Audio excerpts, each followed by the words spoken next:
Hey, what's going on, everybody? Hope you can hear me okay. Just recording more progress on this painting here. Hope you're having a good day. It was almost a rainy day here, but the clouds just missed us.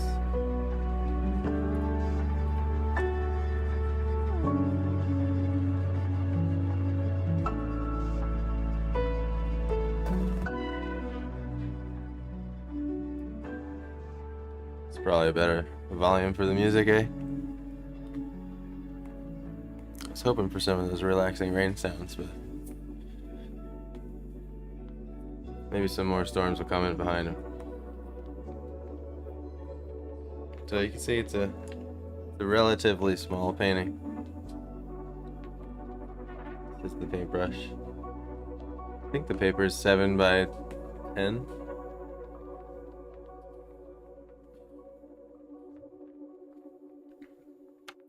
Seven by 10 paper, and then plus the margin.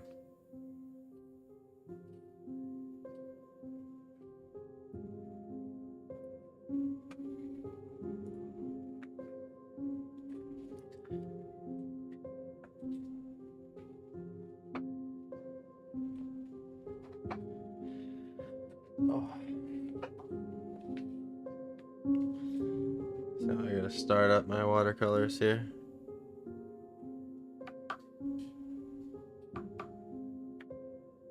Just get a little puddle on them.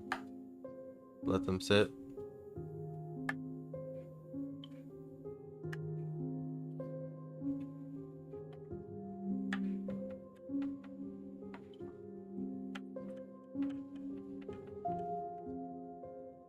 Really trying to push myself to sit down and paint every day, even if I'm filming it or not. Sometimes it's a challenge to motivate myself, but when I do, I'm always glad I did.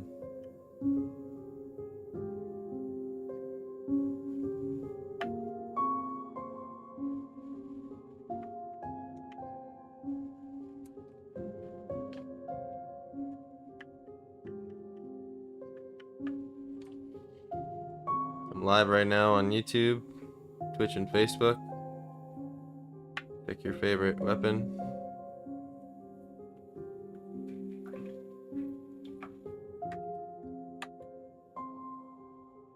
If you're on YouTube, feel free to give me a like. Helps push it out there a little bit. We're working on a little fan art. Personal fun project. And the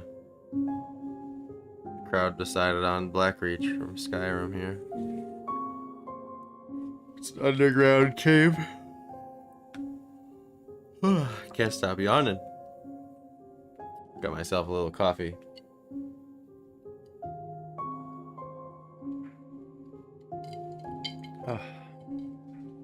Sometimes iced coffee is just so damn good. And I guess it's always very good, but sometimes it's made just right.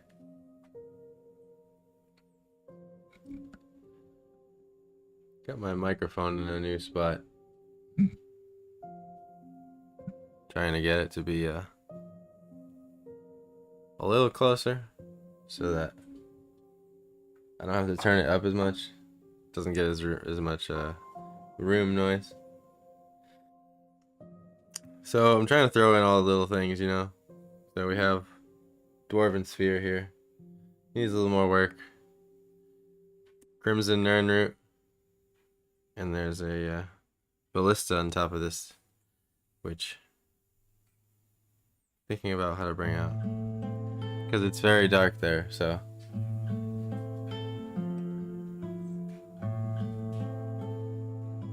I almost don't want to try to bring it out too much. I don't know. Maybe I can put the ballista in a different spot. I think I'm gonna start though by getting these values over here correct finally.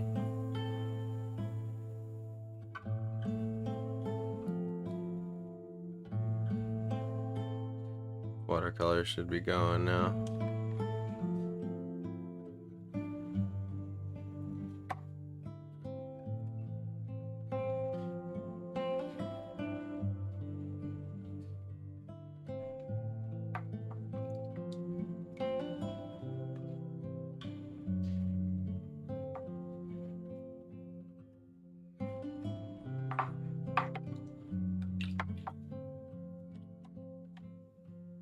I'm just wetting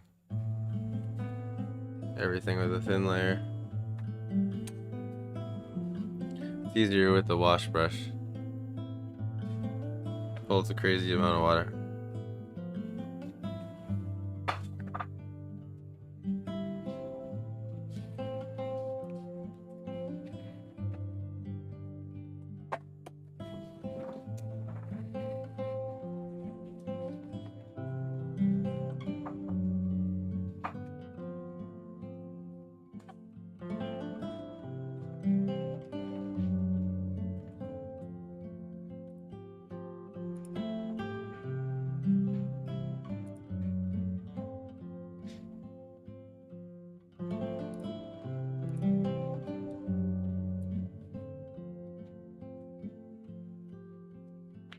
Alright. I'm gonna get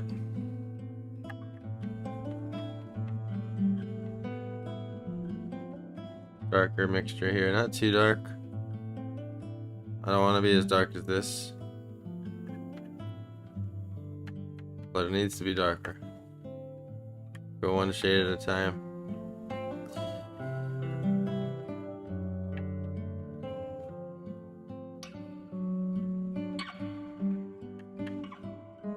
I do want to keep it blue.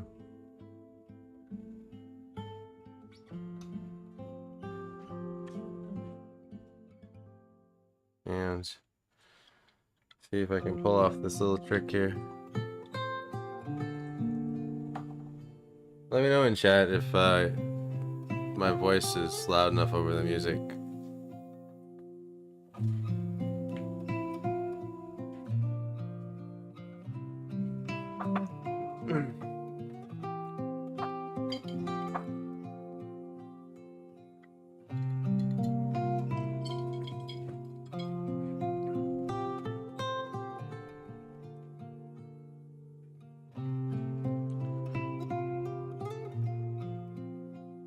Add a touch of cadmium red. I'll let a little of that yellow get in there. I'll start with this. Maybe a little bit more blue. See where it gets me.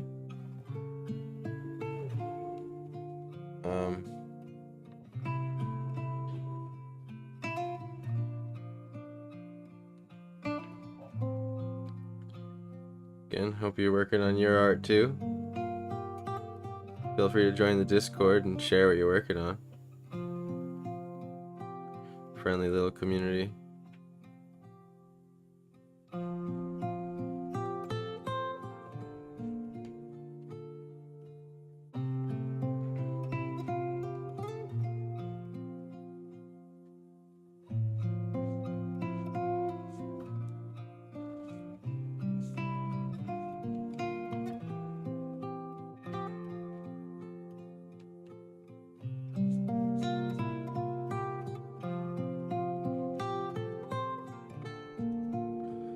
Try not to go over these geodes or whatever you want to call them.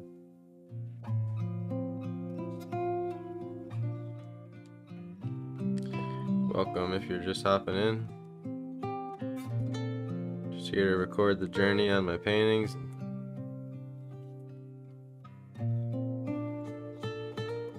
Hopefully create a relaxing environment for you to get out your art and work on it too, alongside.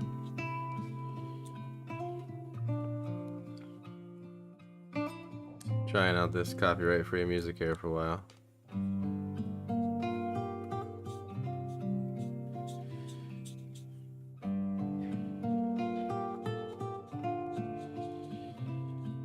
If it gets too cheesy, I'll probably just turn on some I'll just scroll his music again. Hasn't been that bad though.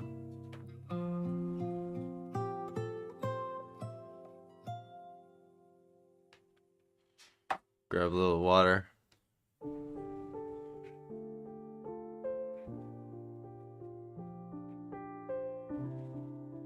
Blend that out a little bit.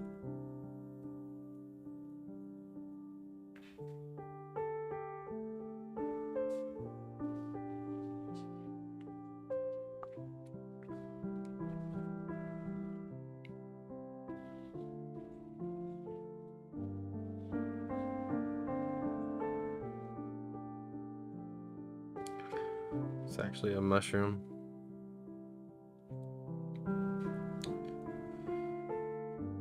Paint around that.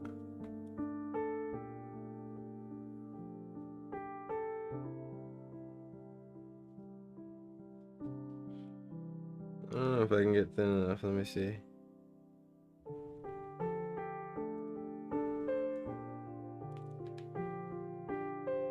It's supposed to be darker. There's kind of like bars there. Bronze colored bars.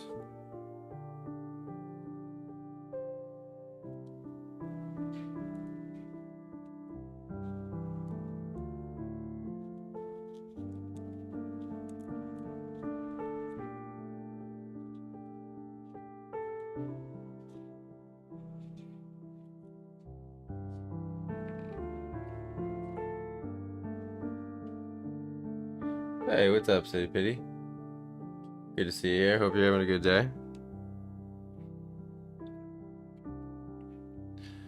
Recording the art journey, one paintbrush stroke at a time. Working on some fan art. Put my own little twist on it.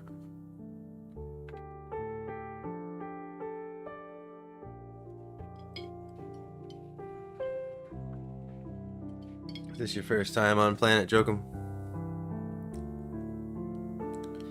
So good to see you. Welcome.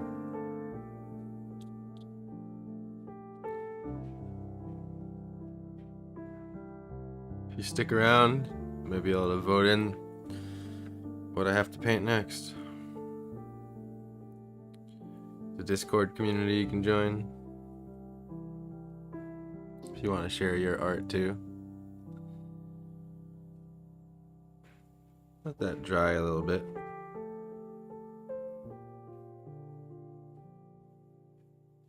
If anything, it almost will look better if this is darker. Let me try it.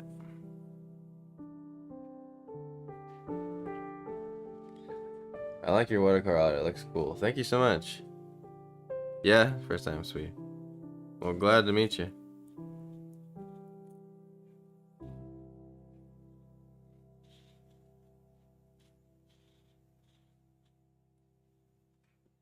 If you type !links, that'll bring you to my link tree.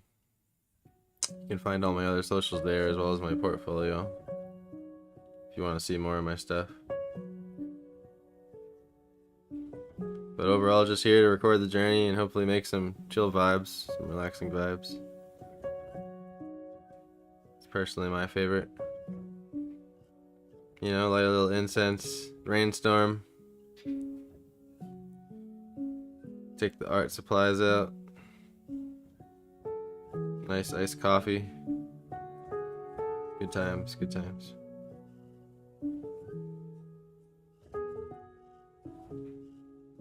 Get a little darker around this mushroom too. I don't want to touch that aura though. I like how that came out.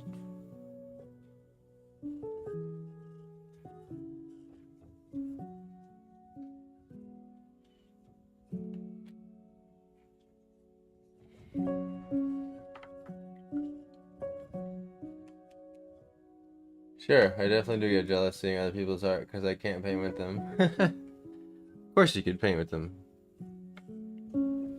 I think it's just about painting itself. It's easy to get caught up in the result.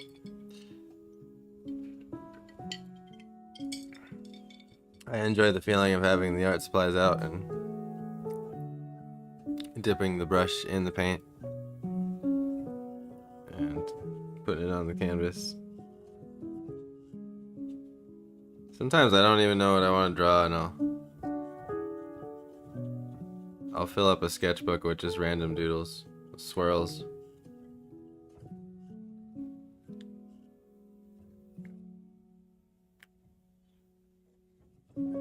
Satisfying. Your art is absolutely creative and satisfying. Thank you so much. I'm glad it meets your eyes. This has definitely been a more challenging one. I remember when we opened Skyrim to walk around and find where exactly in Blackreach we wanted to paint. It's hard to pick. Very dark in there. It's been tricky getting the lighting right in this one.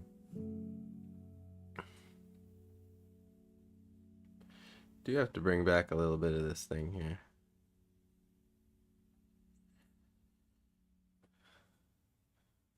Tragic water droplet fell on my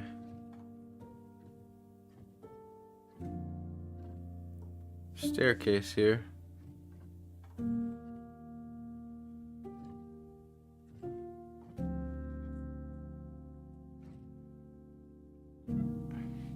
Make a little shadow color again. A little blue, a little blue. Grab my lemon.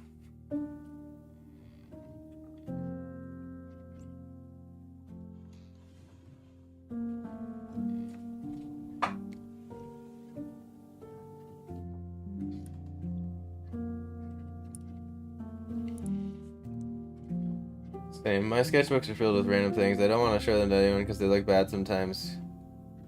Because they look bad. Sometimes good, sometimes perfect, sometimes horrible. Yeah, exactly. But you know what? That's what those sketchbooks are for. And you don't have to show them to anybody. I think that's the best part about those sketchbooks. It's almost like your private diary of misfit drawings that never made it to the world. It's definitely one thing that's a challenge on stream I've noticed trying it after a lot of years is like the pressure of trying to make something good. And I'd like that. It definitely pushes me to do my best every time, but I do have to get off camera and just fill it with scribbles sometimes, you know.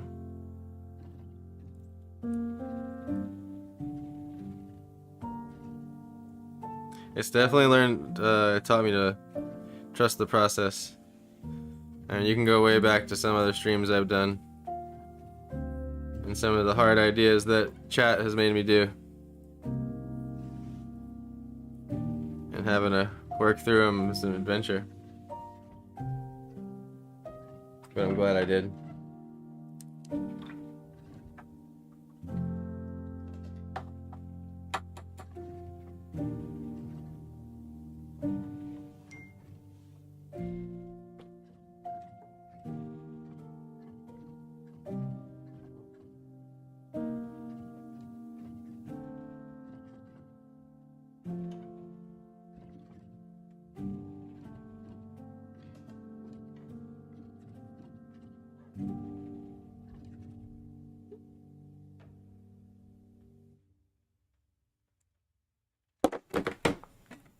Sorry about that, dropped my phone.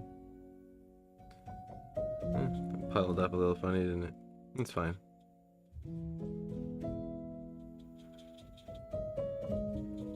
Tell you, watercolor teaches you to go with the flow of life, that's for sure. It does what it wants sometimes. You can't make it do what you want. Practice for sure.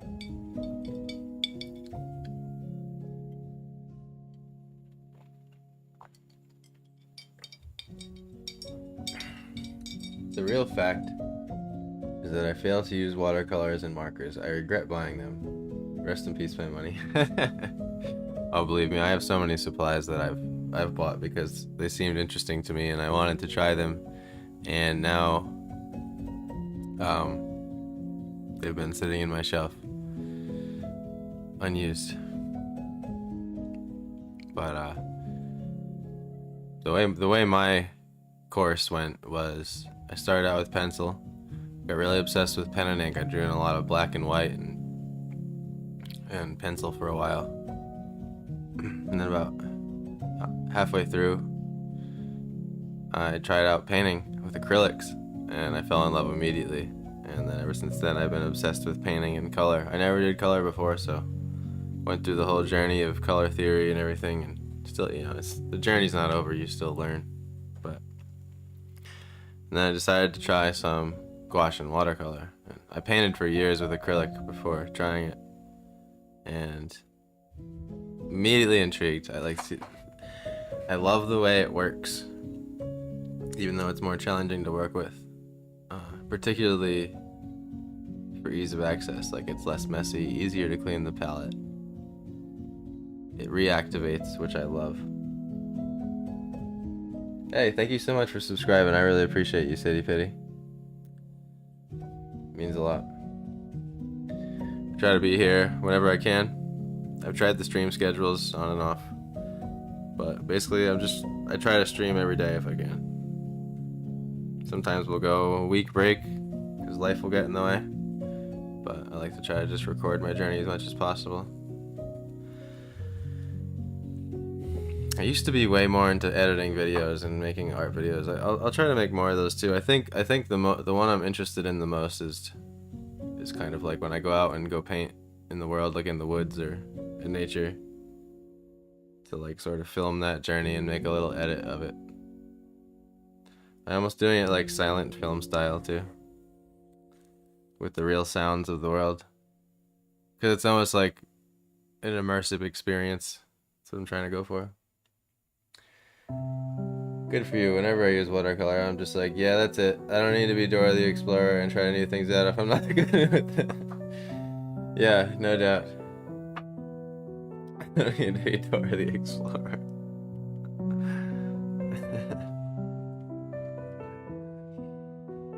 Yeah, no, to be honest, my first venture into watercolor was very, very bad. Look at my early watercolors. I don't even want to look at them. The biggest hurdle with watercolor is controlling the paint and understanding the transparency and the layering and stuff. But see, then I found gouache and immediately became obsessed with gouache. And I went on this whole gouache journey because I was like, oh, it's like acrylic, you know? It's opaque, and you can reactivate it, so you get the benefits of watercolor. So I became obsessed with that. Learned a lot with that, and now I kind of came full circle after that journey all the way back to. So basically, where I'm at now is I love watercolor and gouache, and I use them both together to get my desired effect. Basically, I like the way acrylic and oil paintings look, but I like how watercolor and gouache work. So I'm trying to achieve like an acrylic painting look with watercolor and gouache, and I like it. And basically, I try to achieve most of the painting in watercolor if I can, and then the gouache comes in for more challenging, complex subjects, I'd say, to where it's just easier to paint over the darks, you know? Like this one's been a very back and forth, but I love Winsor Newton gouache and watercolor. I love the way they work together.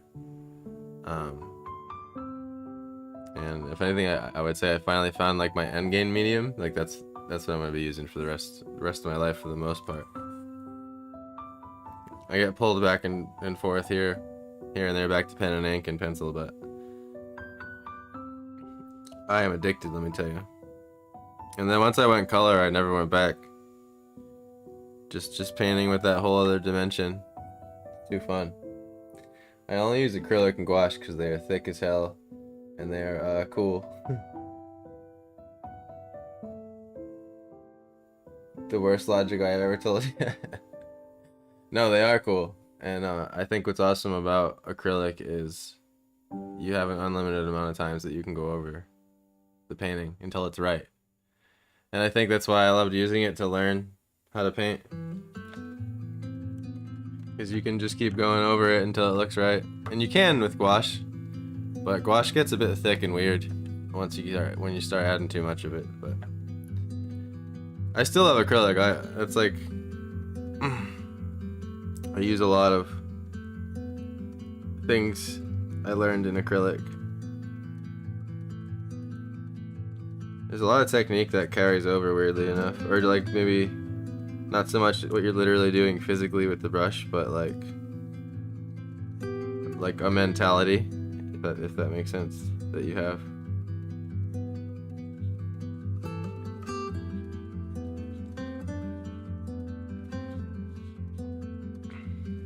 But I like the effects that you can get from working in both directions. So I don't like to be a purist and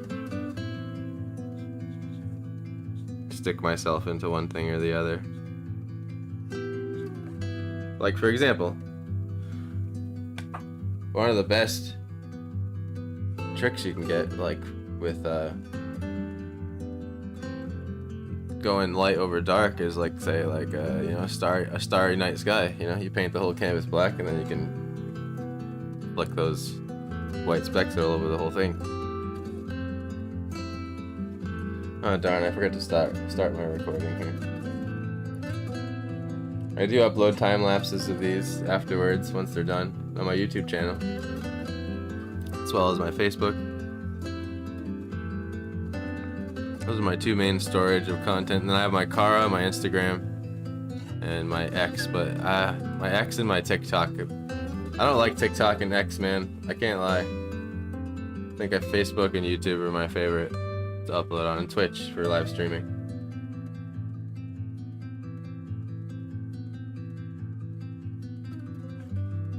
Your painting looks like that one game I played. I forgot its name.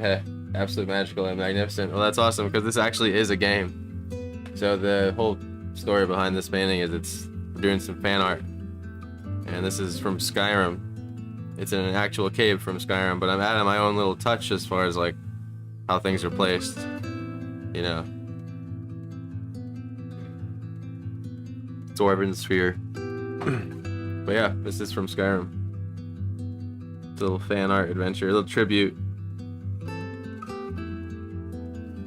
I've always loved this universe, so figured I might as well try to draw it finally.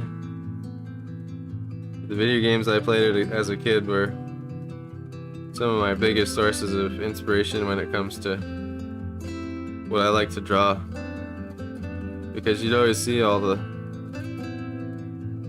little loading screens, or you know, little splash art. You were like, wow, it's so good.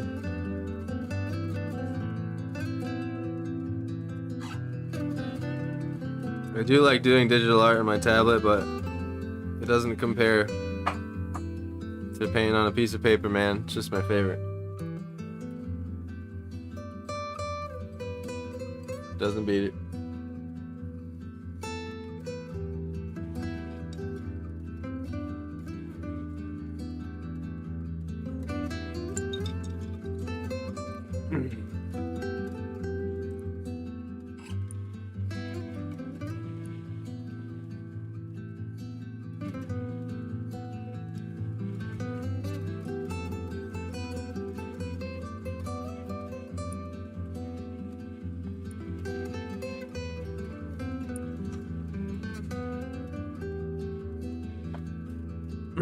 Just basically working in this back area here. Let me get my smaller brush out.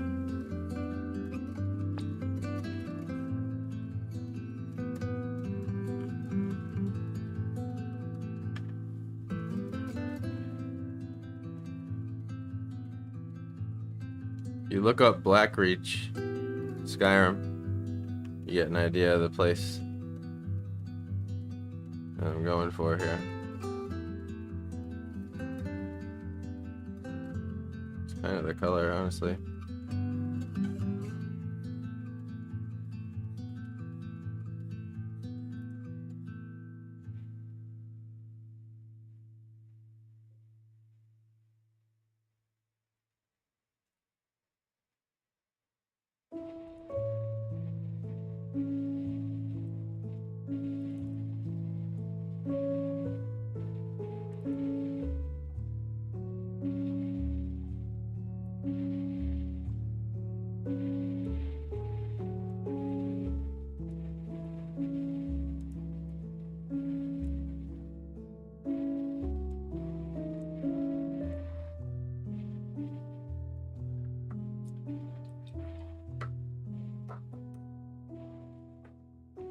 Never tried TikTok, dude. I once opened an account on TikTok, posted my arts, got comments.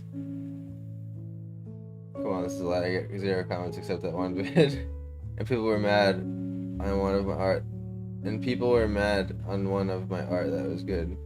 They were mad, huh? That's lame. Yeah, I don't know. There's just something about it. I don't like how it forces you into like right side up format too. Portrait mode. That's always been frustrating to me as a content creator my whole life. I don't like trying to fit everything in that.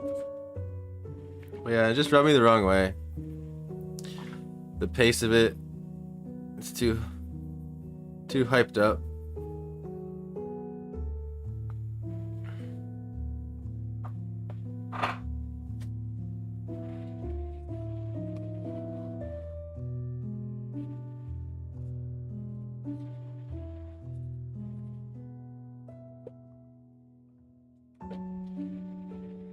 What are you doing, silly kitty? You're gonna fall off. You're gonna fall. Well, I'm helping my cat.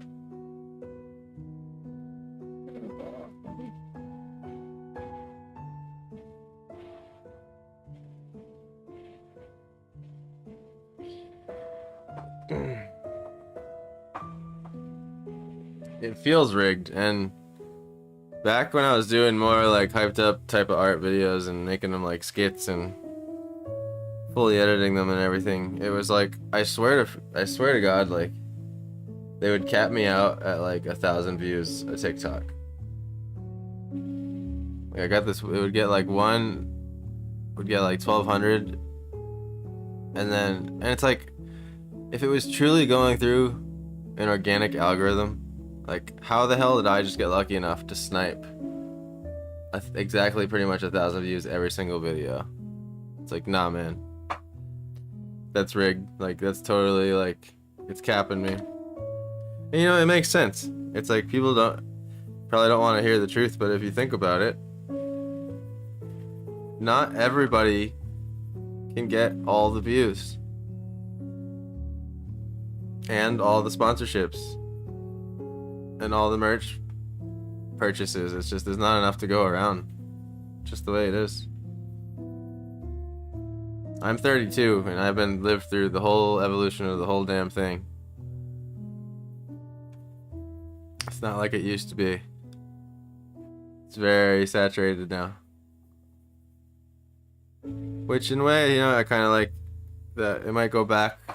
People might crave authenticity more. I personally can't stand the pace of like social media now. Like I enjoyed when you could upload one video a month and it didn't matter.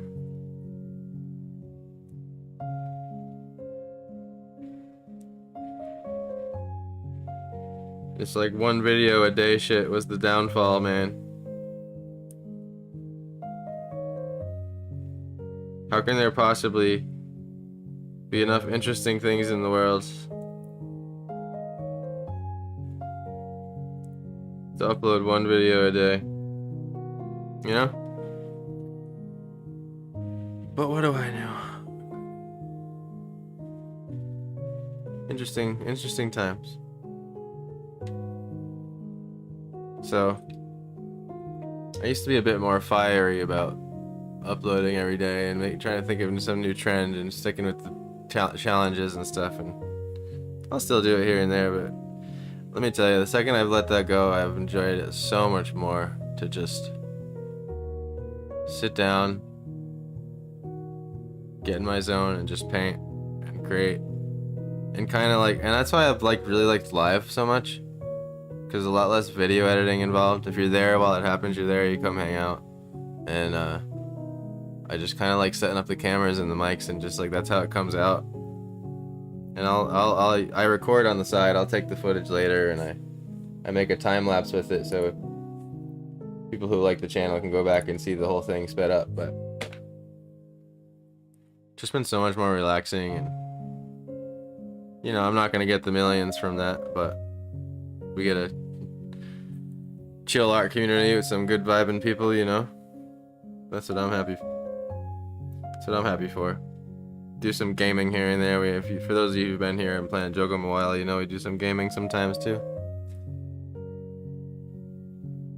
You know, artists these days don't feel like real artists. That one so-called artist who just put a banana on a canvas and then it became worth like $1 million. What the fuck?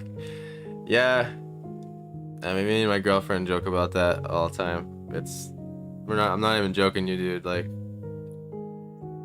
we went to a museum and one of the things hanging up. And the thing is, I'll preface by saying, like, I appreciate most art. Like, I get how everything's different and how things, like, you know, is it art is a long battle, long unwinnable battle conversation. However, there was this one that we went to, and I swear to God, it was a shovel. Like, picture like a snow shovel hanging on the wall in front of a curtain. Kid you not. I wish I was kidding. And I think it was up there for like $2,000.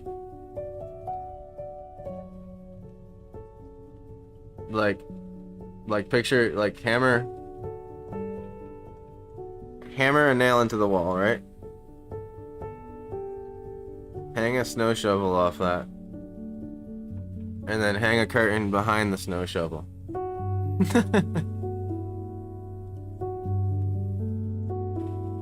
Ever since we saw it, it's been a joke. Every time we see something like it, we bring that up.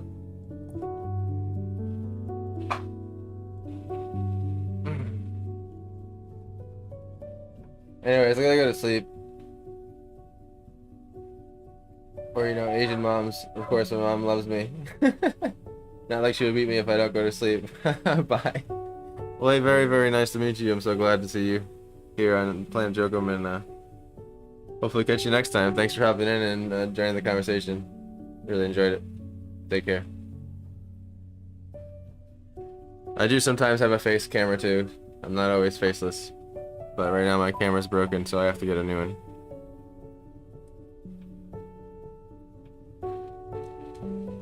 I appreciate you subscribing too, by the way.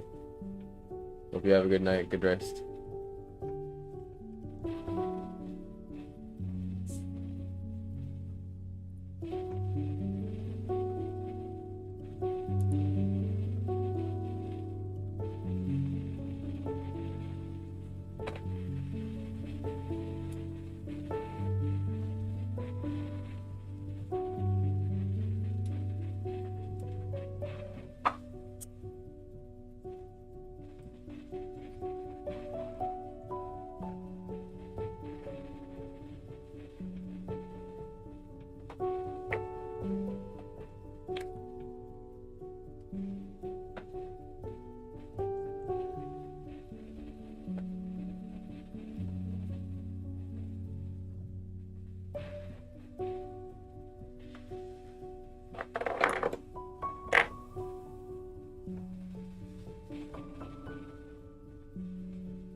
Feel free to join the Discord. First place I send announcements or discounts. You can also type in !a link in chat if you're on YouTube or Twitch. And we'll give you a link to my link tree, which has links to my art store where you can get on-demand prints for as low as $13 each right to your door. Or my originals. There's stickers, there's merch.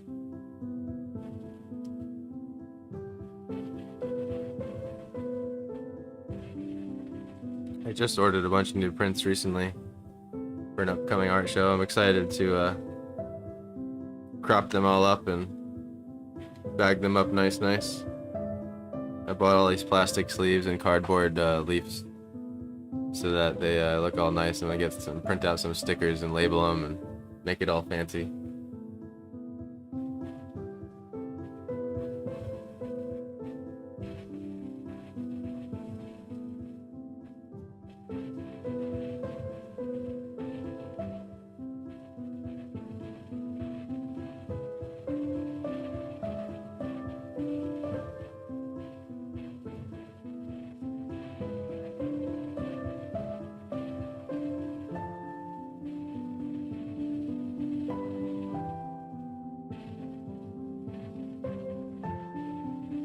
answering a quick text here.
Thank you for your patience.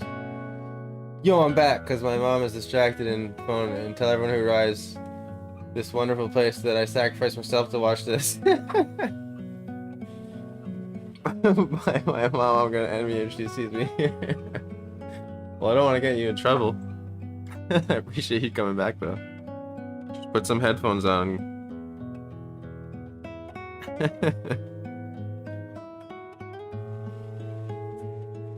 Alright, I shall press on. Sorry, I was answering a text.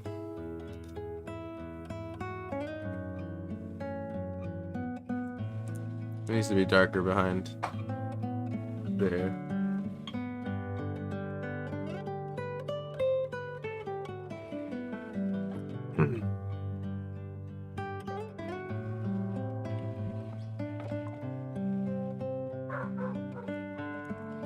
Dog barking at my door.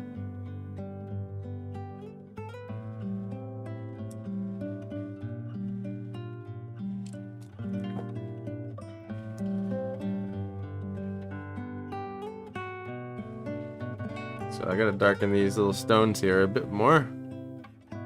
Take some Prussian blue. Basically, I've been leaning the atmosphere color of this drawing over to like the yellowish greens. I'm sorry, I meant to say the yellowish blues rather than the warmer blues, like ultramarine or cobalt.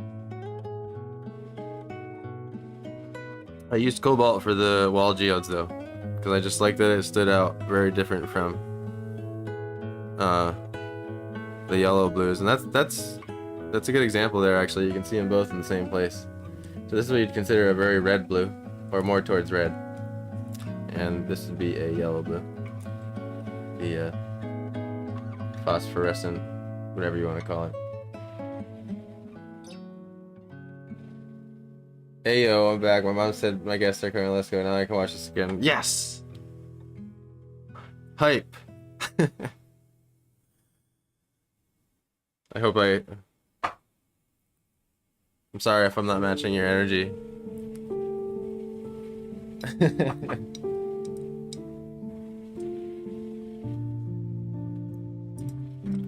Wish I could just like 360 no scope there for you.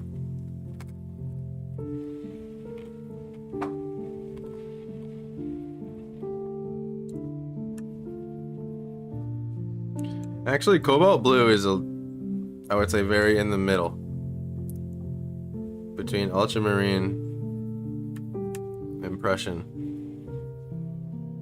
I'm gonna throw the littlest bit of yellow in here and a littlest bit of red.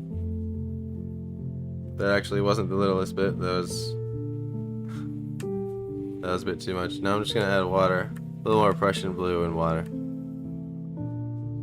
How's the volume, by the way, man? like my voice relative to the music. Is the music overpowering my voice at all?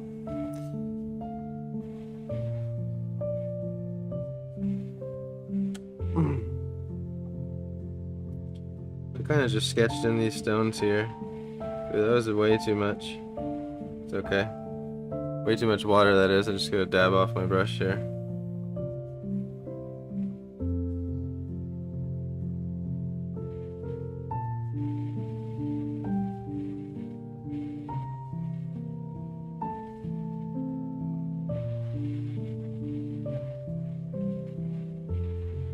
Being careful not to go over that edge. It's an important edge.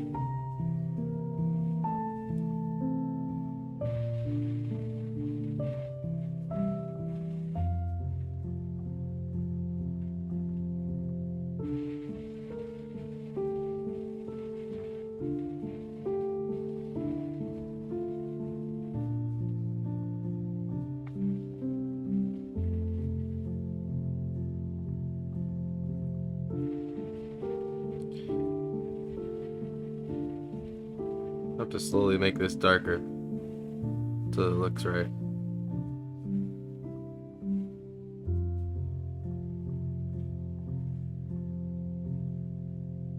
There we go. It's getting there.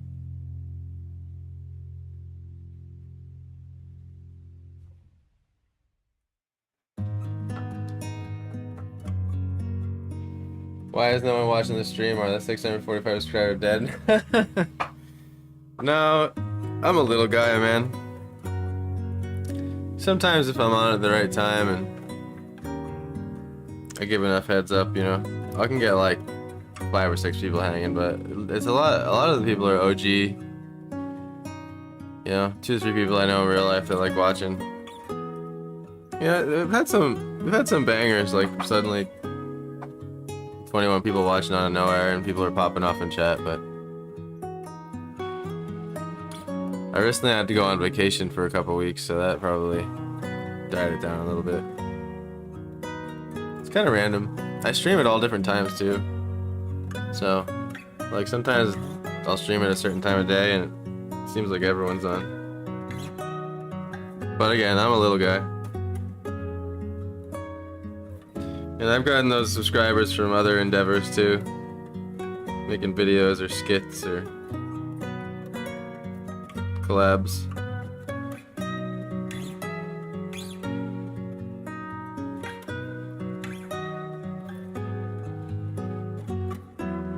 So, always grateful for anyone to hop in. Give it the time of day.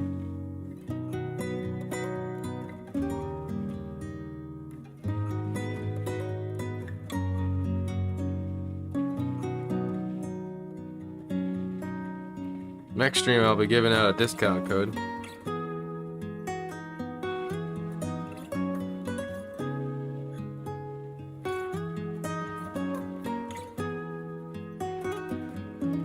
For anything off my website.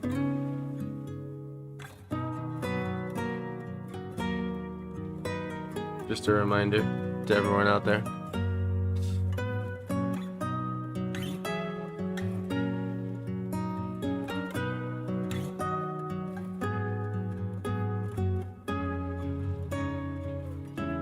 I feel like art streams too, they don't really pull huge numbers.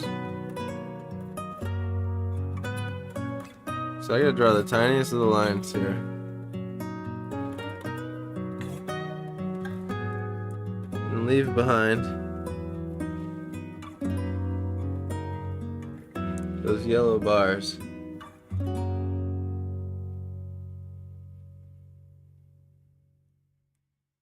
So far so good, even though they're not perfect.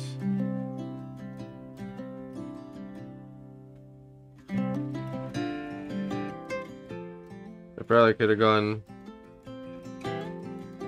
a brush one size smaller, but I like trying to do it like that versus drawing the light bars back over that dark. If you can get it. Guess that's the watercolor thing right there. Hey, thank you so much for the follow, Siren. Appreciate you. Glad to see you here. Doing some Blackreach fan art. We draw all sorts of things here. Sometimes the chat decides the website and Discord to join. To share your own art. Hopefully you're drawing too. But overall, just happy to see you here. Thank you.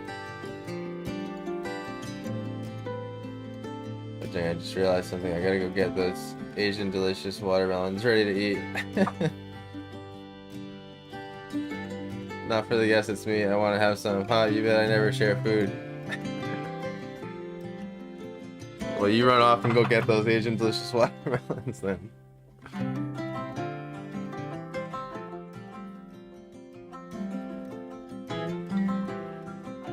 I would not want to be in the way of that.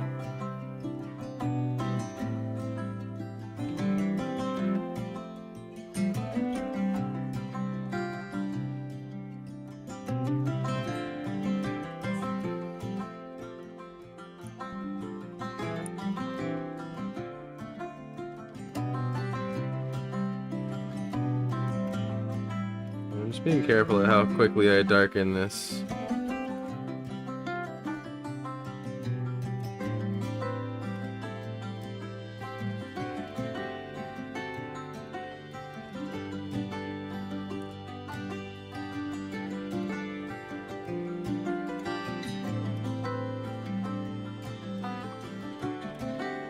Those bars could use more like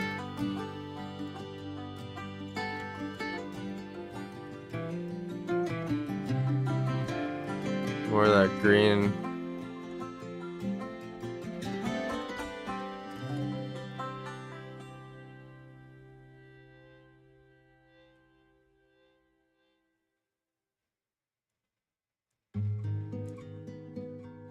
I gotta give that like a weird green wash, cause again, this like dwarven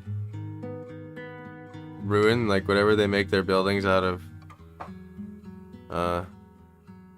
it's like yellow, but this cave is so blue that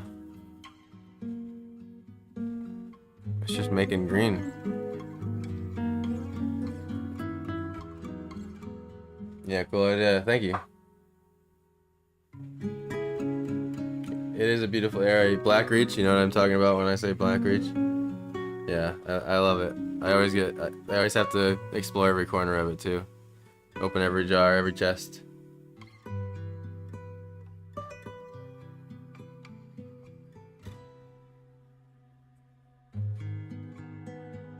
I'm a noob and I don't actually have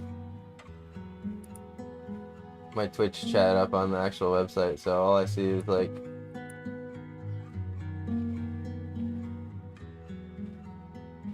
I was just gonna say, okay, I was wondering if you saw the emoji on your end, but I just didn't see it on my end.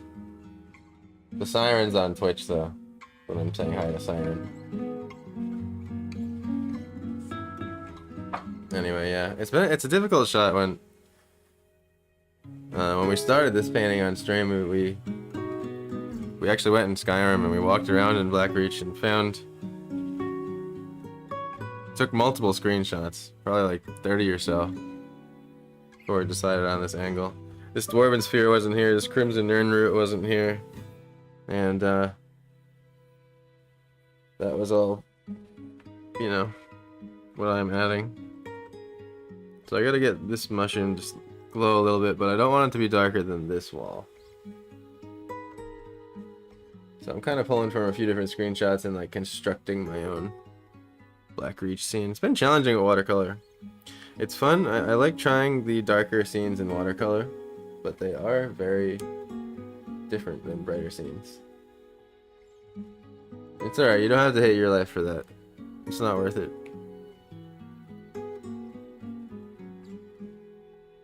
I appreciate the effort though. It's probably coming through like that because I'm multi-streaming and sometimes Streamlabs just doesn't like translate everything from all the different platforms over. Like, did that? If you were on actual YouTube, I wonder if the emojis showed up.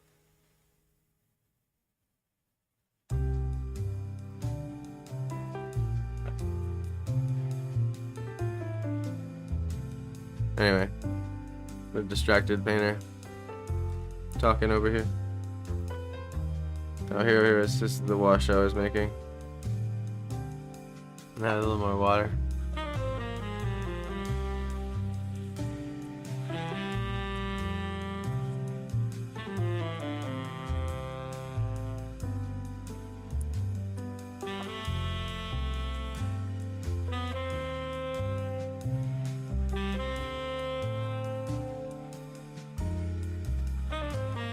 It's a little thick, I need more water.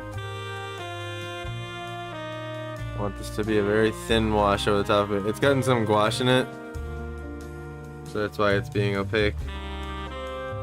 Don't actually want it that bright.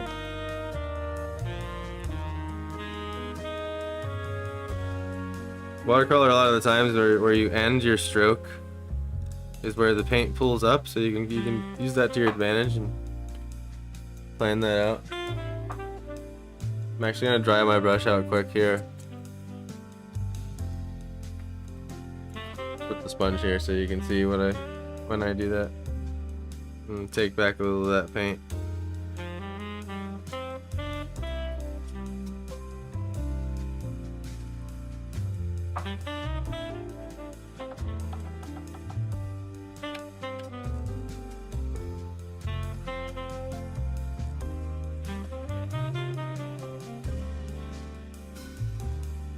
Put your art up on Discord as well. Yeah, sometimes.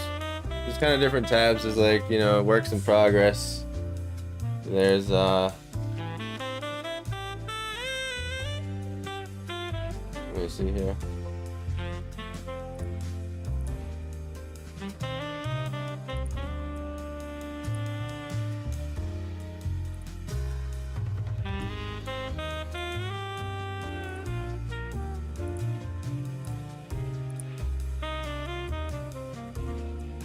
Oh, I wasn't on that side of the screen last time.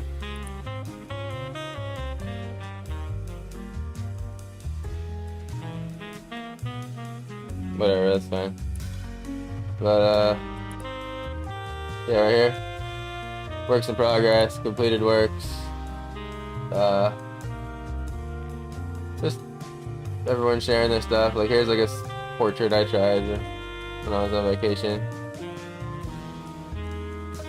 General chat, just hanging out. These are discounts you get if you're subscribed off my store, etc., etc., etc.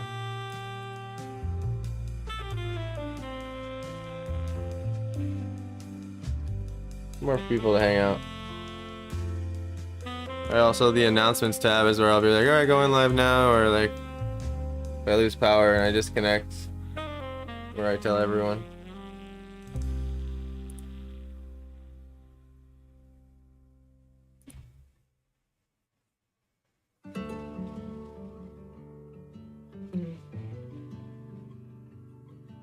Man, it is much darker. You know what? I just have to go for it, guys.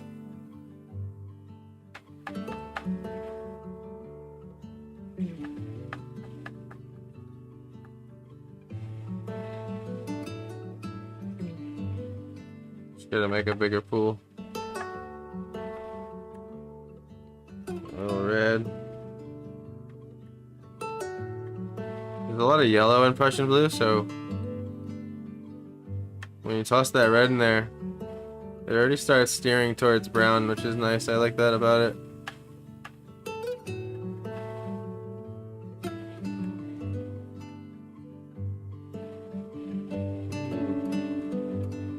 You can always increase the water if you thought you made it too dark.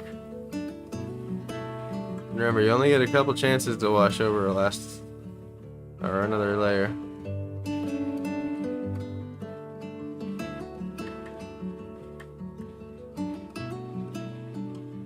I'm not sure I like that color yet.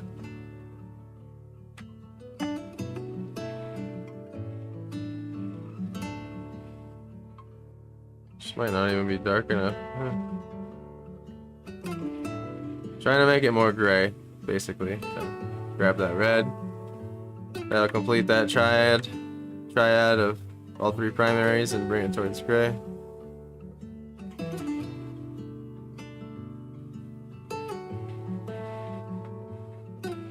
I'm gonna have to shade up this dwarven sphere a little better. It's very intricate for the size of this painting, so.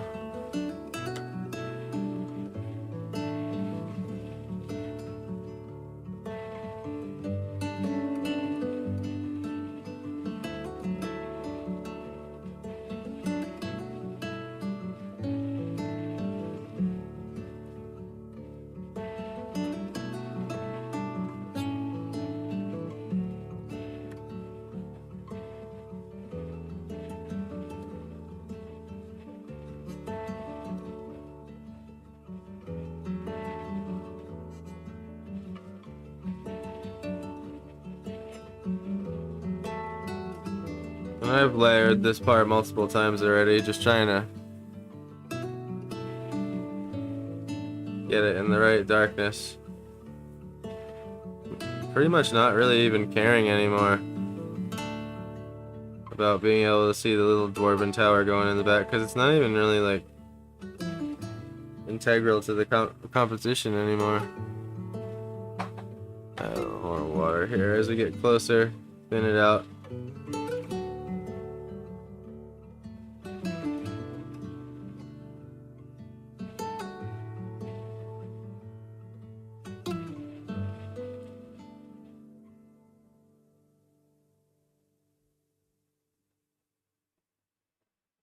We'll also increase the glow of our mushroom here.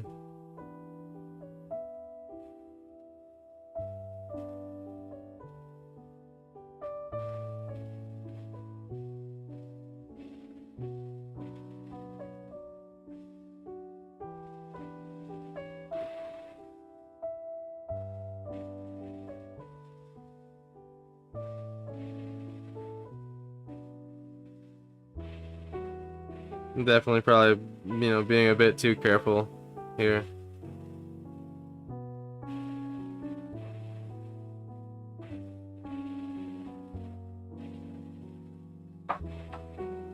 Get some of that turquoise on that tiny mushroom for fun.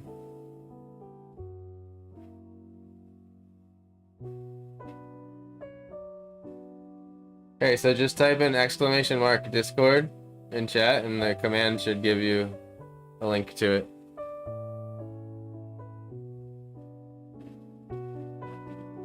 I've been meaning to put a link to it, like it just sits on my Twitch page, but I haven't gotten to it yet.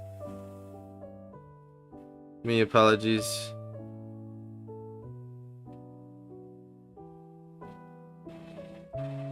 Yeah, it works.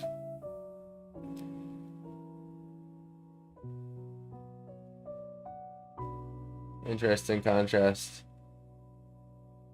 I can't observe the shadows while painting.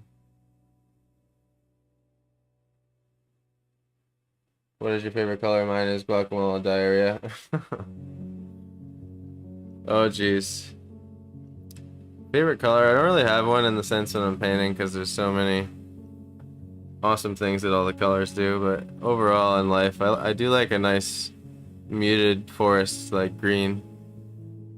Sage off green, darker than lighter. No worries, nice, so glad it worked.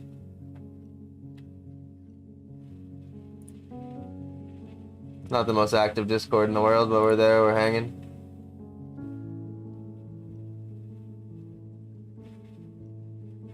Building slowly at a time. Also, you'll see a tab here called Prompt List Ideas. And this is where anyone's welcome to enter in any ideas here to paint.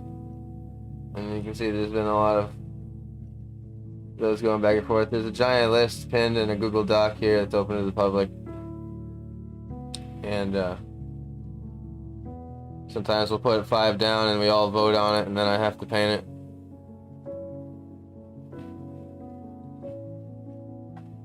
Fun times. Y'all throw me for a whirl on those often. Give me challenging ones.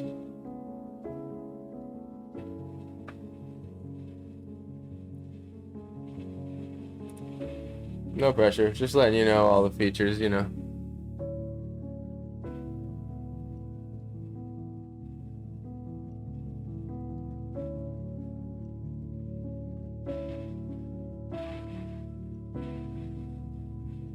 By no means am I an epic content creator. I just, you know, overall like to come on here live, hang out with y'all, shoot the shit a little bit, do some art,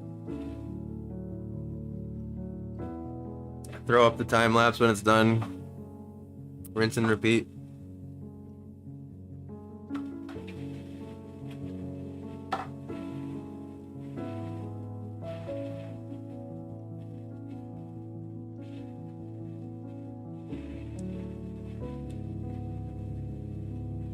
How's the music been, by the way? Sorry if it's cheesy.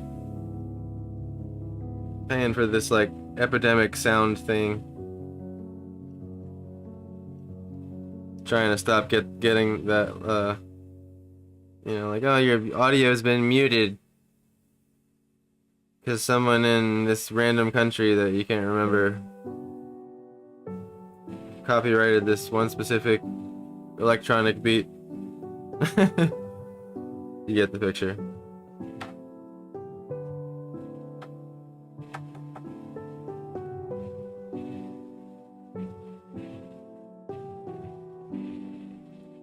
I'm gonna make a little more of that color. Again, smooth that out.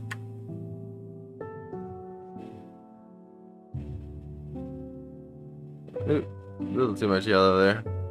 Whoa, way too much red. Wait. My red's very activated right now.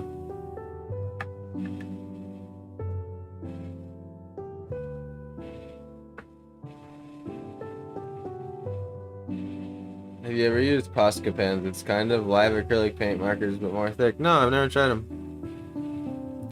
Posca pens.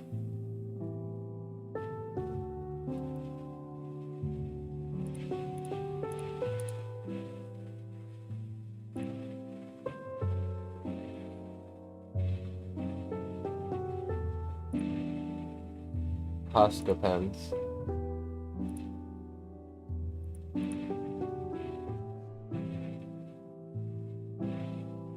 This stuff doesn't save very well on the settings, does it?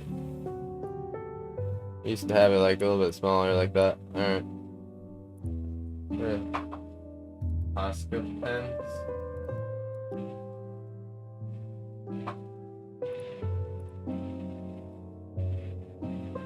Oh, okay.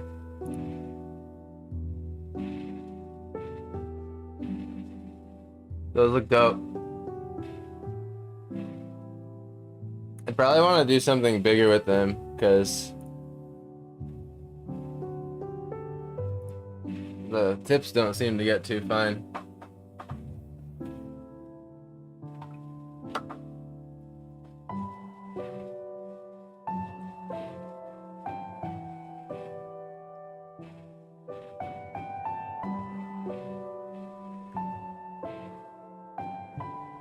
But it doesn't matter if the canvas is big enough.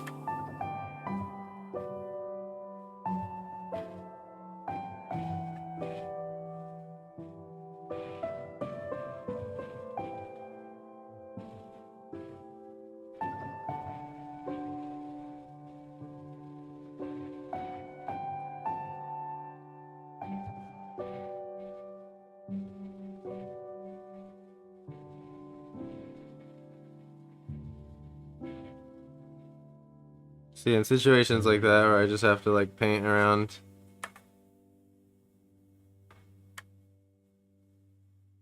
little rocks, I would say acrylic gets a nicer effect with that for sure.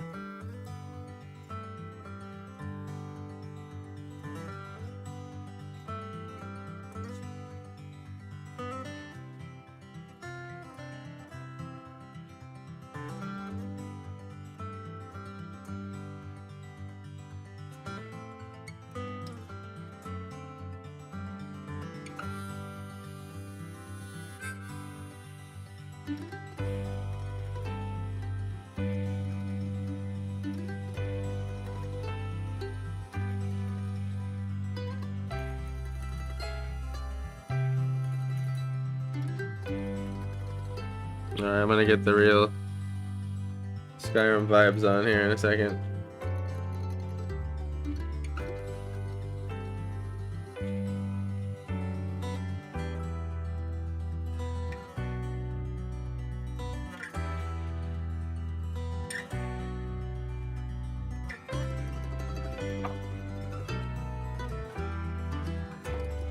Let that dry. I like how glowy that mushroom looks in the back. That's nice. I gotta keep that little aura going around it. Let's take a little touch up at some point. What about Prismacolors? I definitely love those color pencils. What about Kimi Gouache? So, yeah, I used to use Prismacolors back in the day. They're nice. I'm not much of a colored pencil fan. I have had times I've enjoyed using them, but yeah, no, I've tried with them. I have a whole set of Prismacolors. Like, that's an example of how we were saying earlier, like, you wish you didn't buy your watercolors because you don't like doing it. It's like, same thing with my pencils, but, you know, they're there.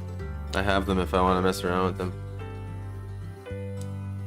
Kimi Gouache, I disagree and say I'm not sure if that's the best gouache brand.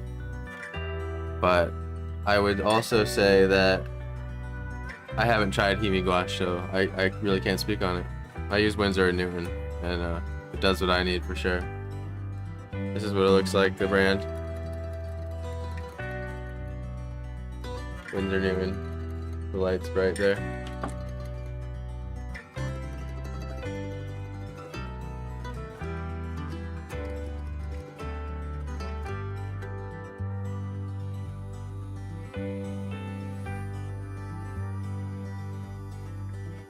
Kimi Gouache, yeah, I knew what you meant. Yep, thank you though. Oh, what watercolor are you using? The only watercolor I use is the WN. So I use Winsor & Newton Cotman, and then I use Winsor & Newton Gouache, and they both go very well together. Right here. These are my watercolors.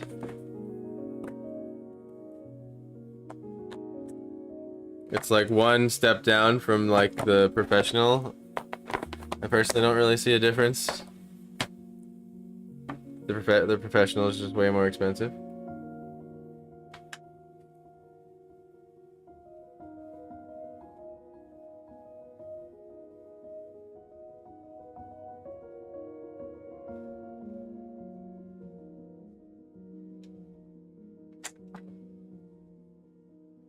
Just letting that dry.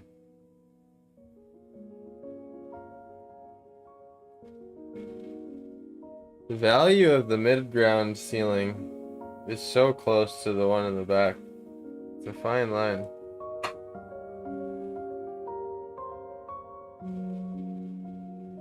Just the mushroom isn't that bright. It's kind of just looks like there's like a sunbeam, you know? Which is cool, I guess, but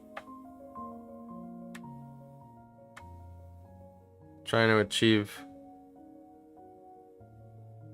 But I don't want to make it too dark. Oh, tricky one. It's fun though, every drawing has a puzzle.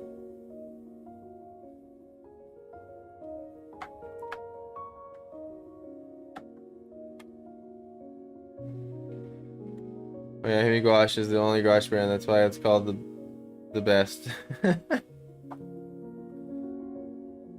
But I definitely need to get to try watercolors again. I do need a second chance. Yes, give them a second chance. I've put them down and come back to them too.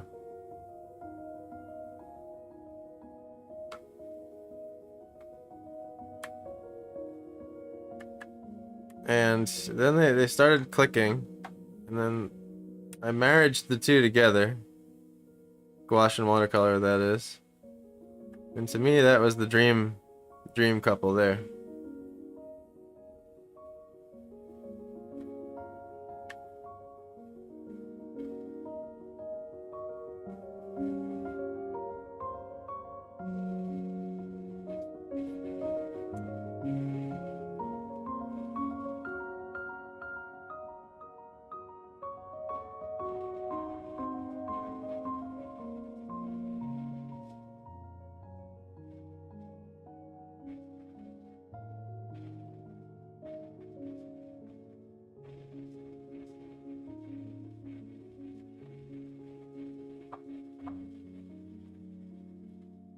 Sometimes you can dry your brush out really quick.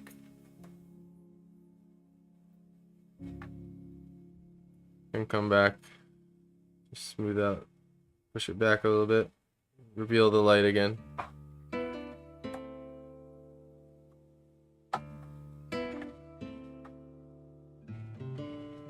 And the other thing, I'm gonna go to a finer brush here.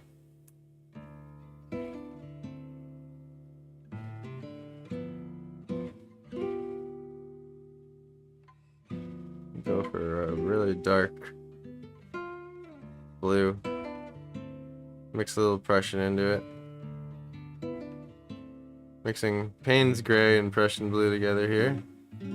Dry out the brush a little bit because I don't want too much paint to come off too quick, even though I do want it to be thick.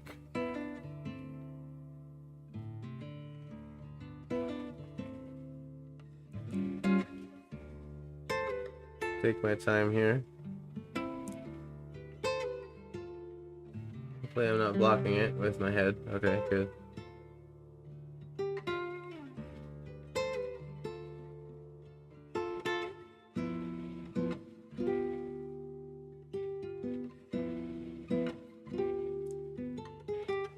There we go.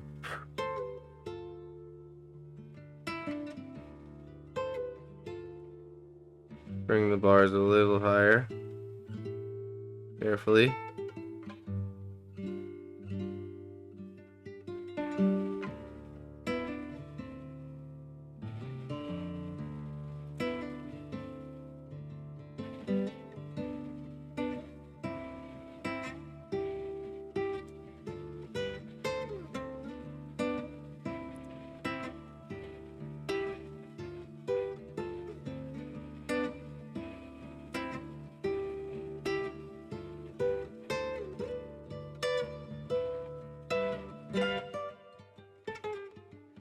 A little bit of line work. See, that's where my pen and ink resides there. I just like using a fine watercolor brush and getting some black. Draw my lines with that. And it's all in the same medium.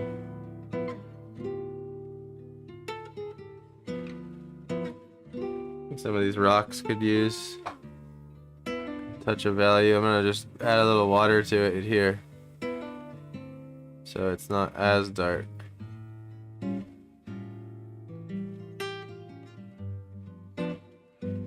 Remember, it always dries a little bit lighter. It's very easy to get scared.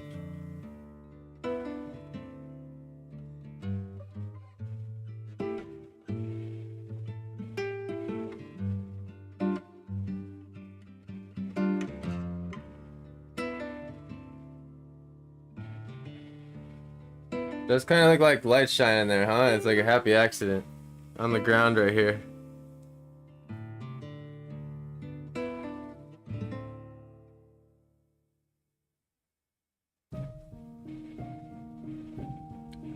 Trying to think how to justify it. I know what I'll do. Here's what we'll do. We're gonna add another mushroom. But it's gonna be a short mushroom. I think it'll give a nice little overlap too.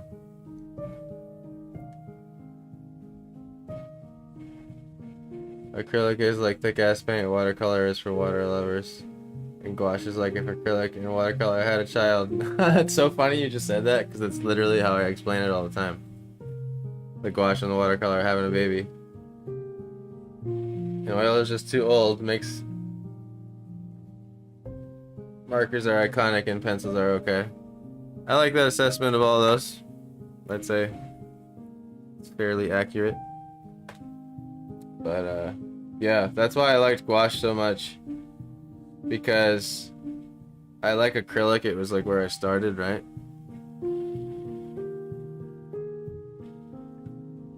So I was like, ooh, it's the best of both worlds, you know?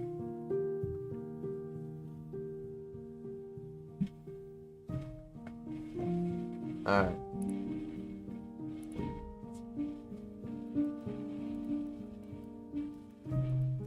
We're going to real Skyrim vibes. I don't care. The audio is muted later. If you were here to catch the stream, you were here to catch the stream.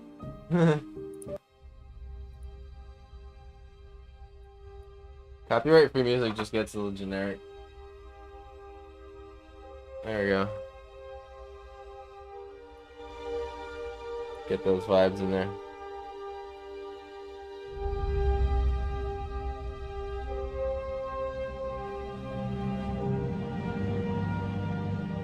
Now the music is incredibly relevant to the subject matter.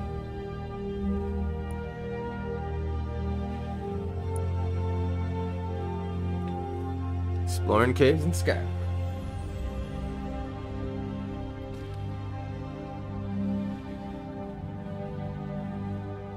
Alright, so here's what's gonna happen. I'm gonna make this super thin first, because I want to keep it bright. I like how that looks. It's like I want to keep the light spot, but I have to justify it. There were no plans for a sunbeam here. So I'm just gonna glaze over this spot here with some light blue. Just like that.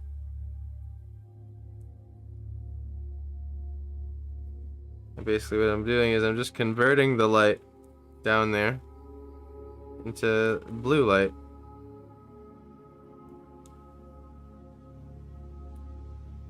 Voila. And that right there, my friends, is one of the reasons why I love watercolors. And yes, you can do it with acrylics by watering it down. However, I would argue that acrylic doesn't perform quite as well under a watery situation as whatever they use in watercolors does. And for that very reason right there, like, okay, that was, you know, it looked like a sunny tan spot in the sand. I was able to convert that over to a light blue light with just controlling how thin the paint was. I love that capability there. A wise man once said, we all had happy accidents, just like how our mother said. Just like how our mother said. And that wise man was Bob Ross, yeah. He's a legend. Good old Bob.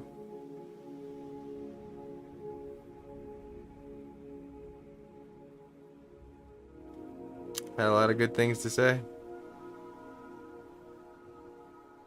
He was the master of dabbing the brush in certain ways. There's a lot to learn from that. So actually, I'm gonna raise the mushroom up a little bit here. Go here.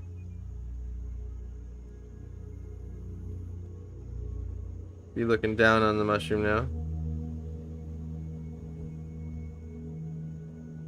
I'm just kind of mapping it out at first.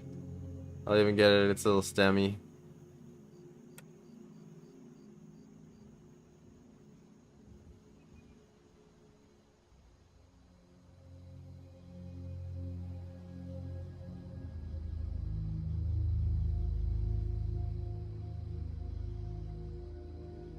The same wise man also said,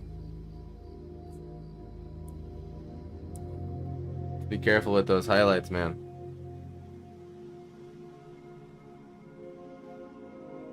He'd always say, oh, you know, you can start having fun. A little too much fun before you know it. You've gone and you've ruined your painting.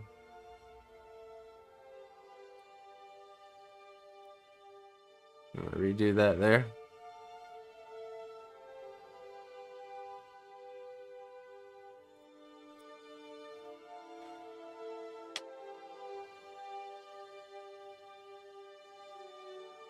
That's why I always say,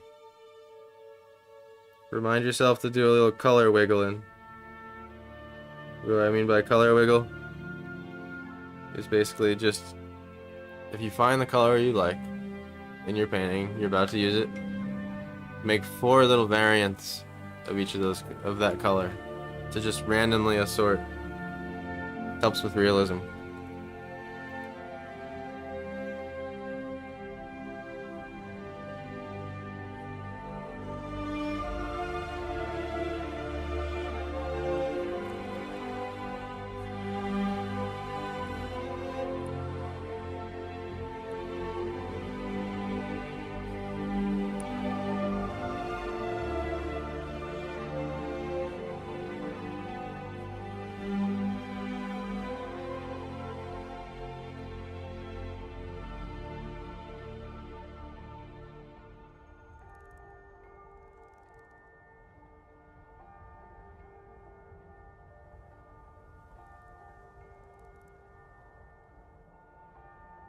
Alright.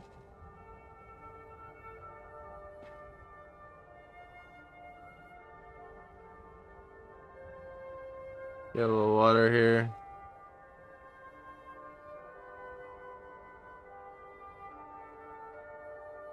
And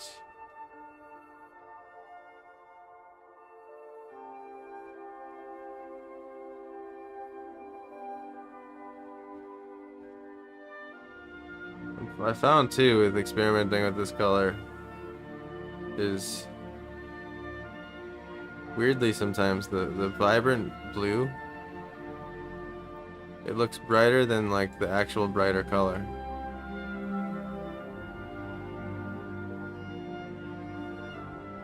Which is the vibrant blue mixed with the white, but something punches about it more.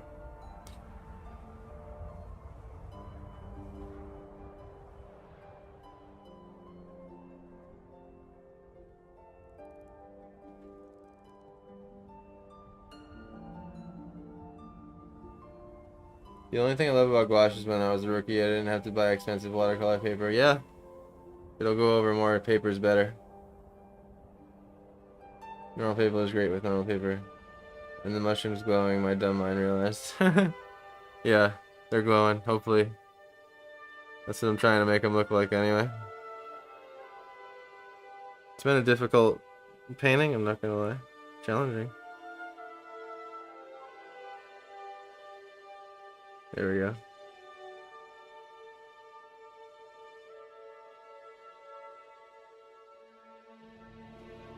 And it has its little tendrils.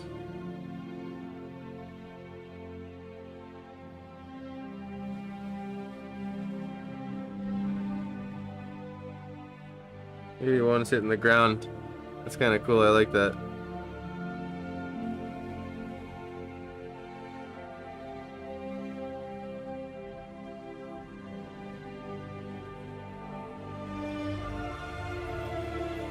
Plugging into the mycelium network.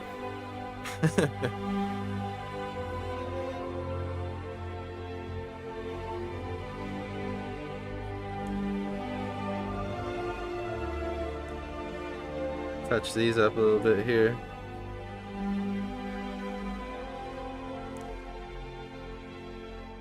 I kind of just marked them, I never came back and made them pop more.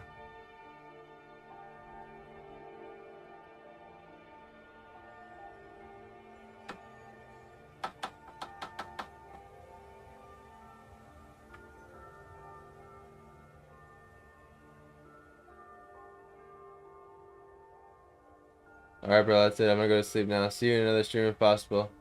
Alright, man, it's been fun. Really appreciate it. Thanks for hanging out. Giving me a follow. I really appreciate you, and have a great sleep. I will see you in the next stream, hopefully. There's a chance I stream every day, so turn that bell on and you'll know when I'm on. It's pretty much most of what my content is right now is like a live stream. The only uploads I've been doing are like the time lapses afterwards, so it's not like you're gonna be getting blown up constantly by 20 uploads a day if you turn the bell on. That's at least one benefit of my bell.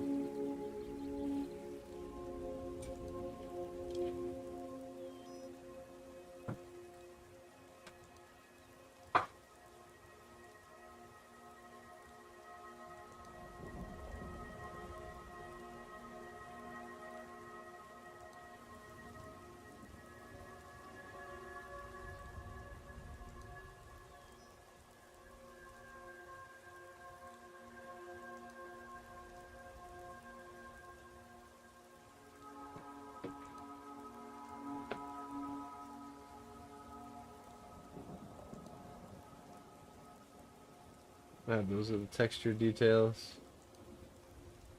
There are dark spots on these mushrooms.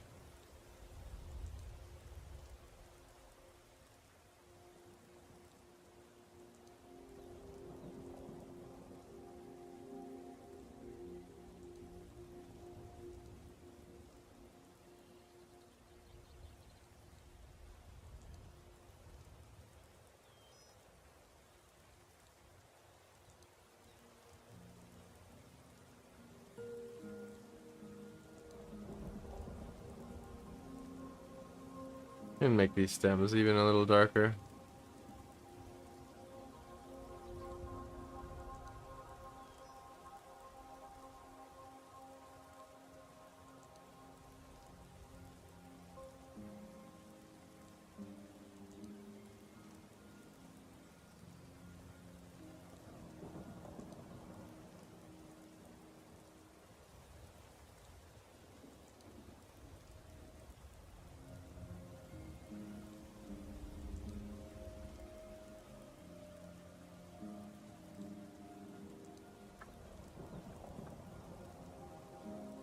And even a little bit darker with that one.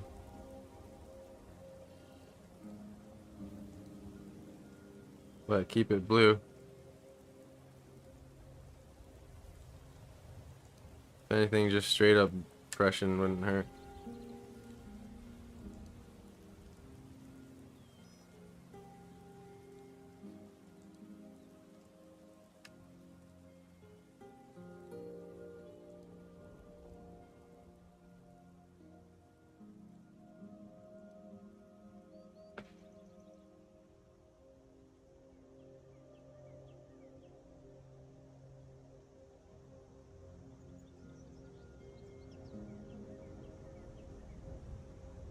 Alright, that was a bit darker than I would have wanted.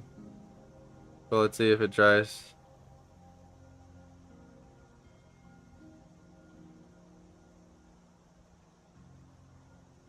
Guess it makes them stand out a little better.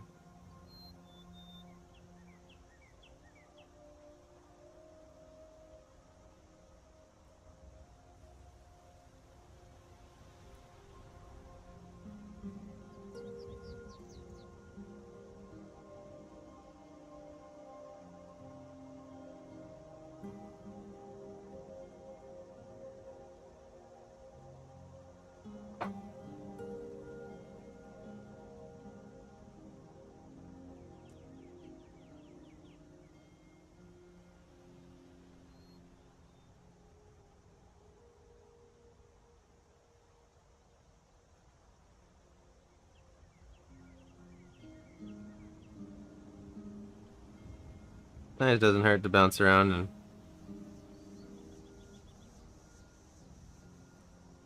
add some touches.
I dropped a drop of water there yesterday when I was working on this painting.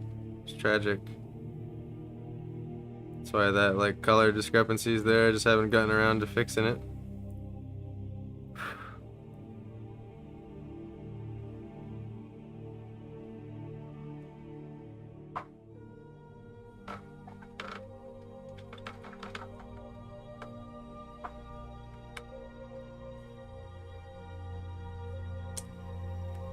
Honestly, could go even a little bit darker, huh?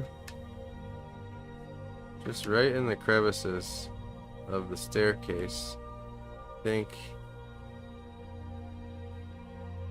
I'm gonna add a little bit of yellow to it.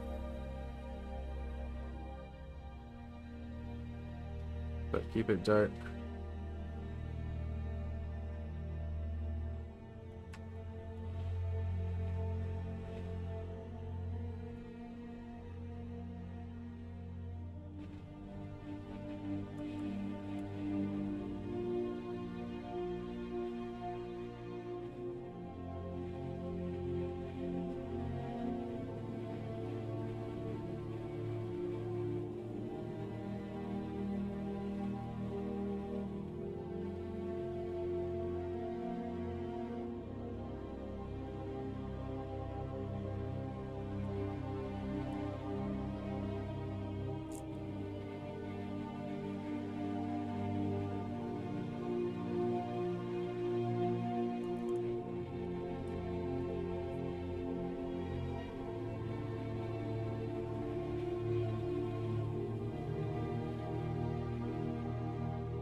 Hmm.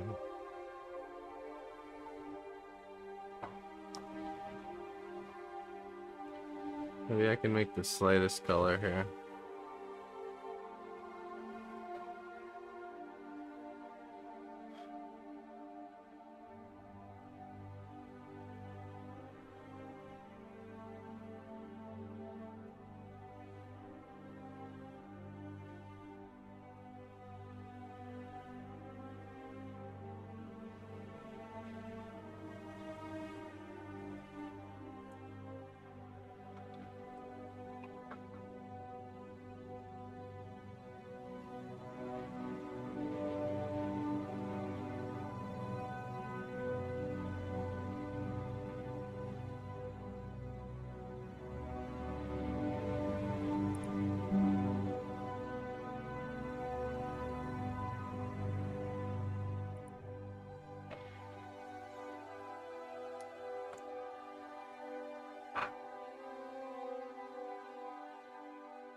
I'm just kind of looking at it.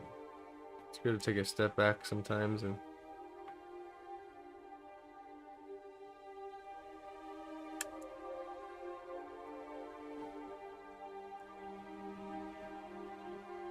see what's bothering you. It's definitely a lot I didn't get on this that I was hoping to.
More water. A bit bright.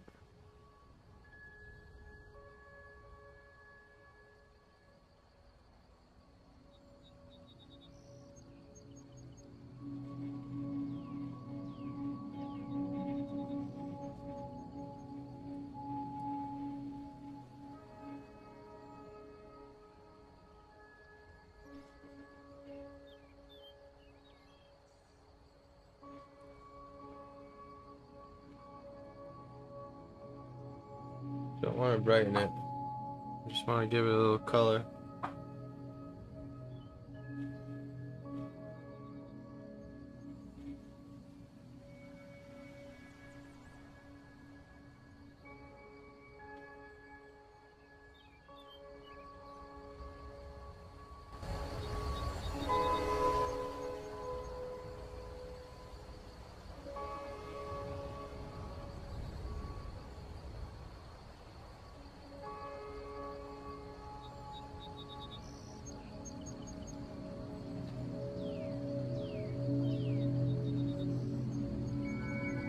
That worked out.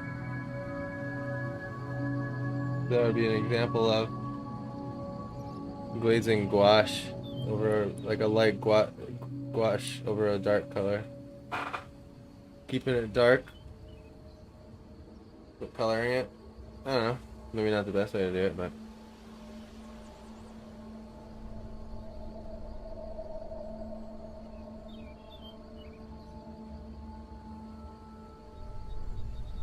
I like the results that I gave. I'm gonna remember that trick. This line needs to be fixed though.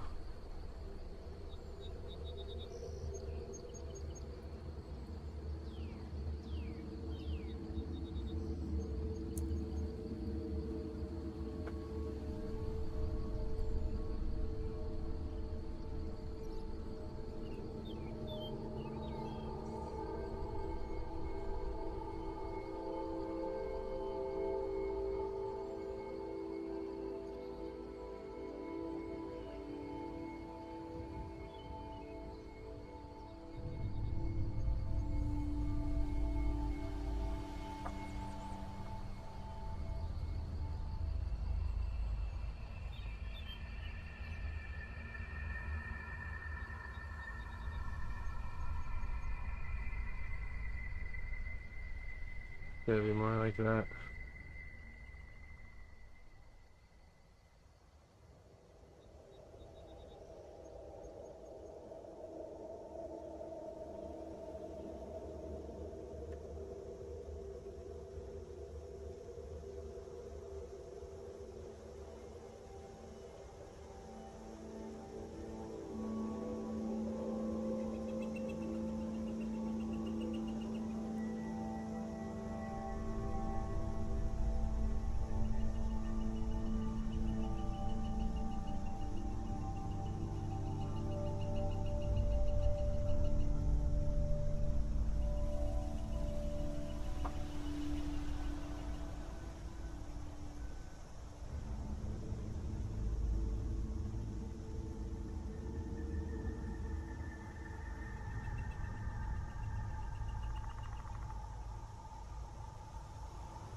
Let that dry.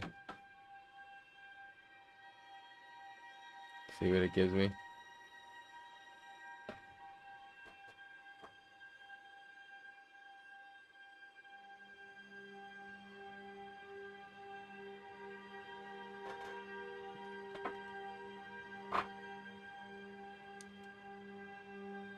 I do like the color of it much better with like the dwarven color glaze going over it, whatever.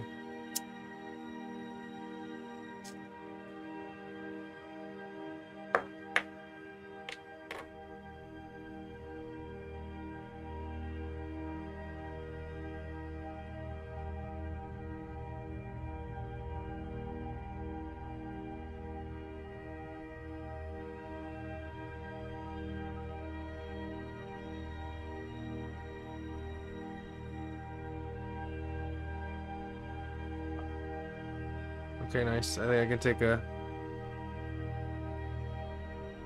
darker line now and draw them how they're supposed to be. I wasn't slanting it to the third point perspective enough. To the left. Add some blue to that.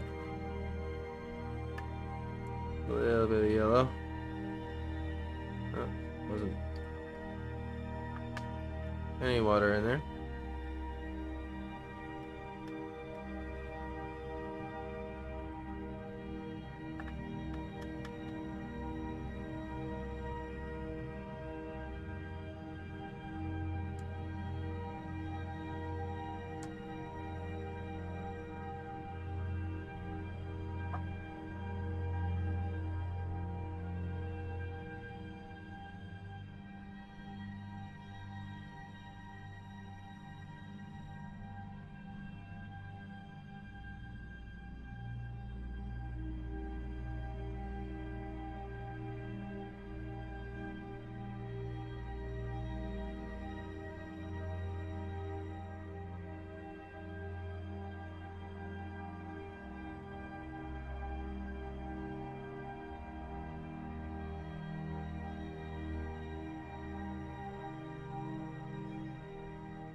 Welcome to the stream, everybody. Doing some Blackreach fan art and watercolor. Challenging one, challenging idea. But fun idea, I appreciate it.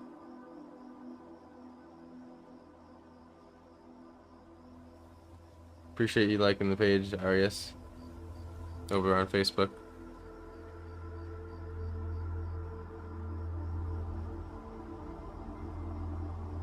A little fan art kick. The last painting in this one.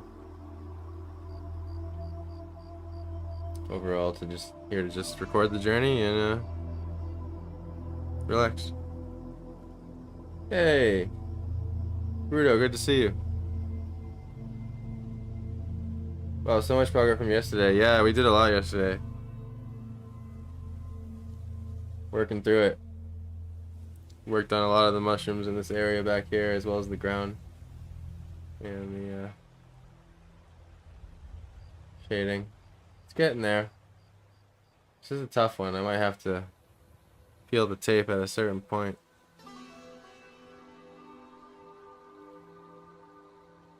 I've learned to finish my paintings these days, if you know what I mean. I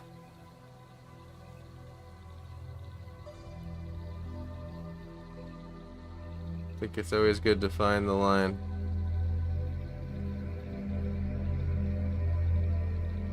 Where, like, you know, you could probably add this and that, but just being honest about the idea being completely done.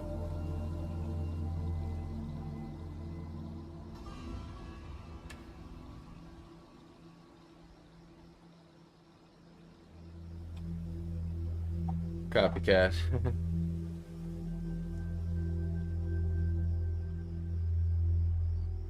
That's right, you're painting mushrooms too.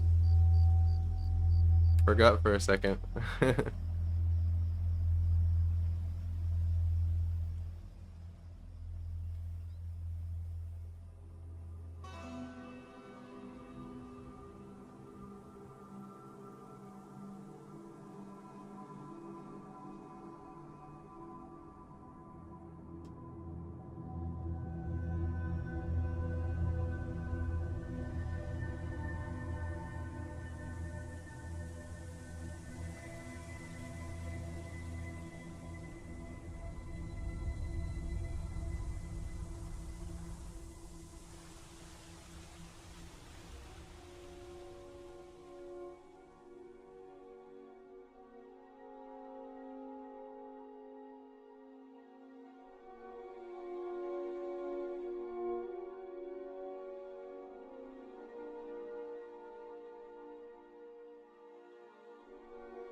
Oh no, campaign for the next couple days. Why is that?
Stupid thing, I did my nails.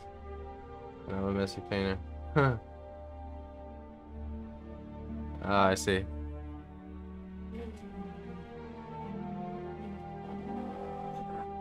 Gotta be careful about ruining them, huh?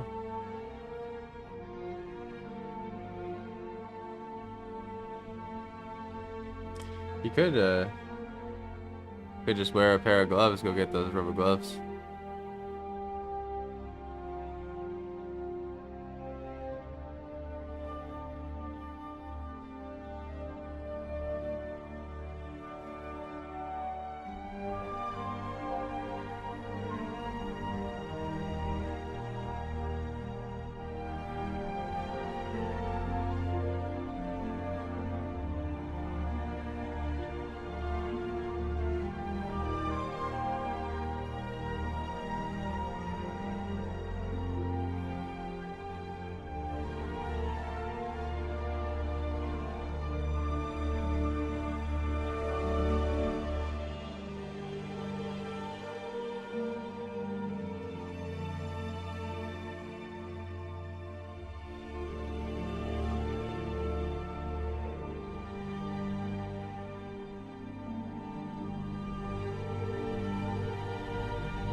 I'm wearing gloves while painting miniatures, but somehow I can't wear them while painting on canvas.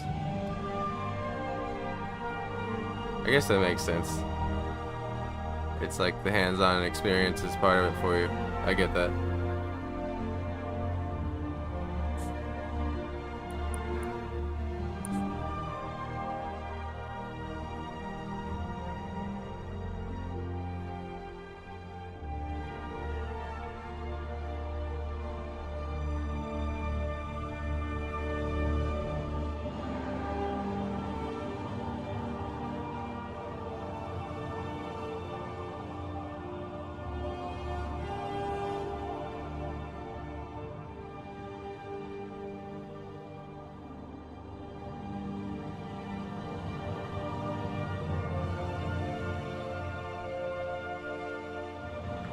I'm the same way actually when it comes to painting houses.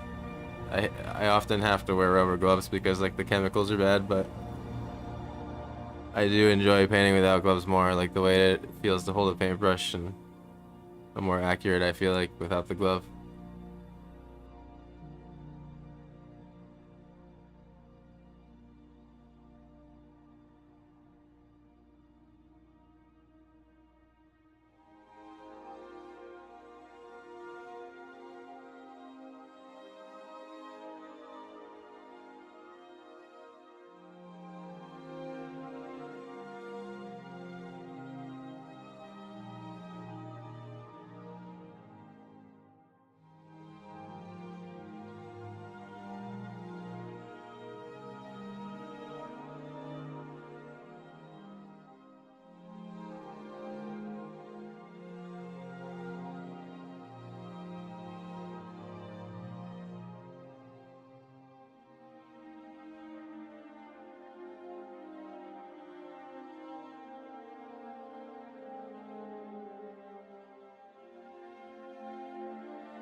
Well, it depends on the job. If they want you to do oil paint, it's a lot worse because it's all about the solvent they use in the paint, mix the pigments in. Oil paint, they usually use paint thinner for the base, and it's bad for you to breathe all day. There's paints that are healthier than others, and then there's sanding and that kind of stuff, dust.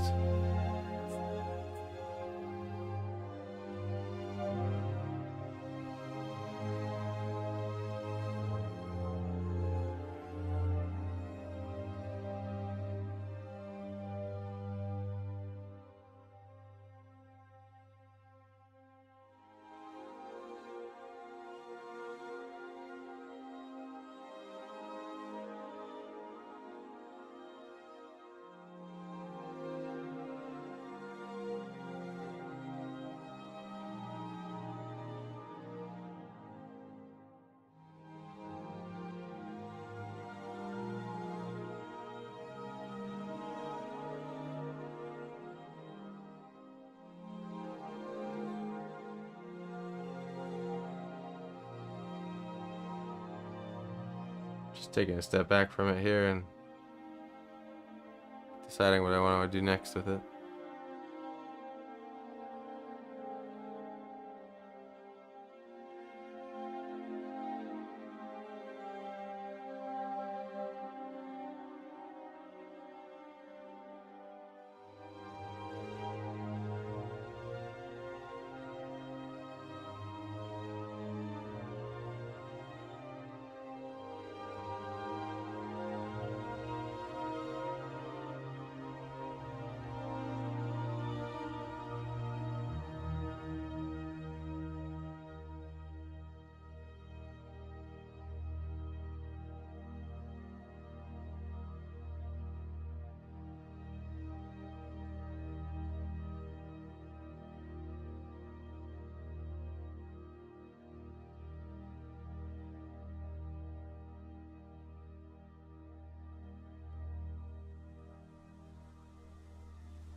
Pretty close to done, honestly.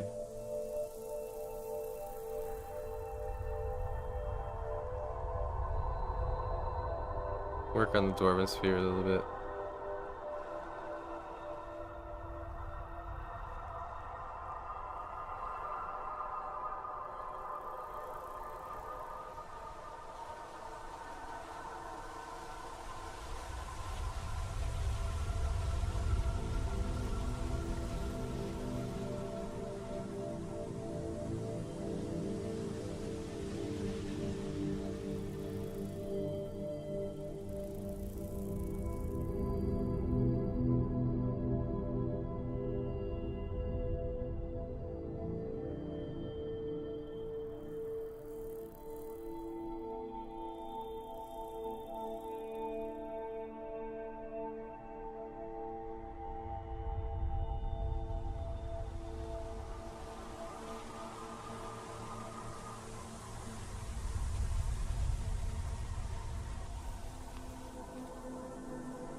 Love that the shrooms in upper left corner look like dandelions a little bit.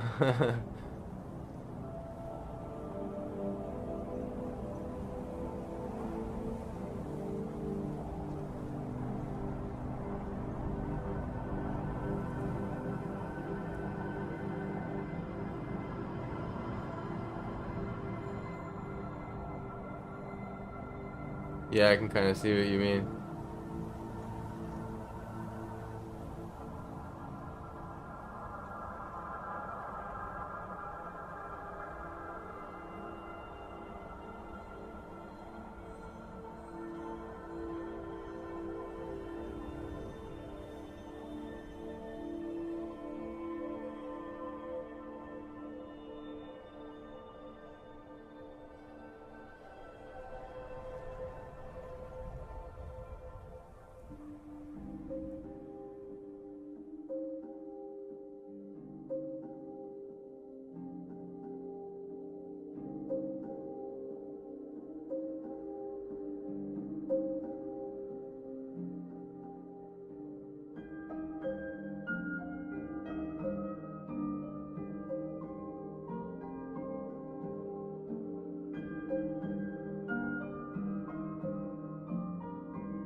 Gonna do some highlights on the ceiling crystals here.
Yes, do it.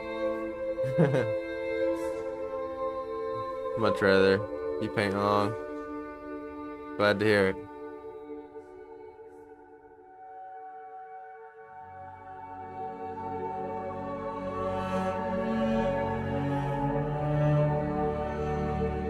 I don't even like how I did my nails. I can ruin them.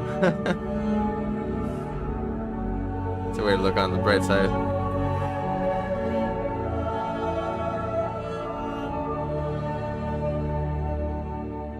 I mean, if you're careful enough with the brush, you know, you can keep it off your hand.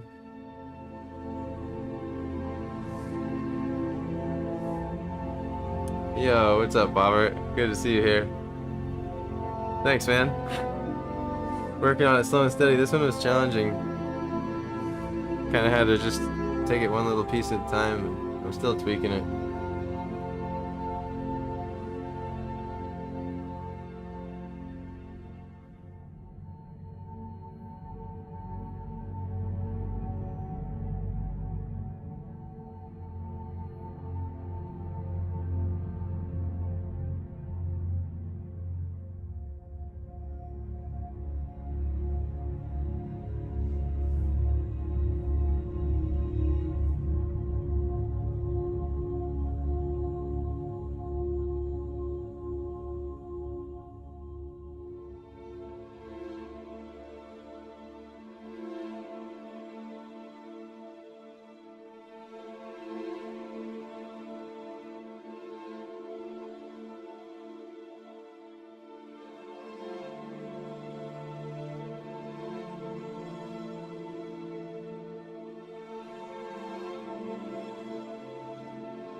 Me too.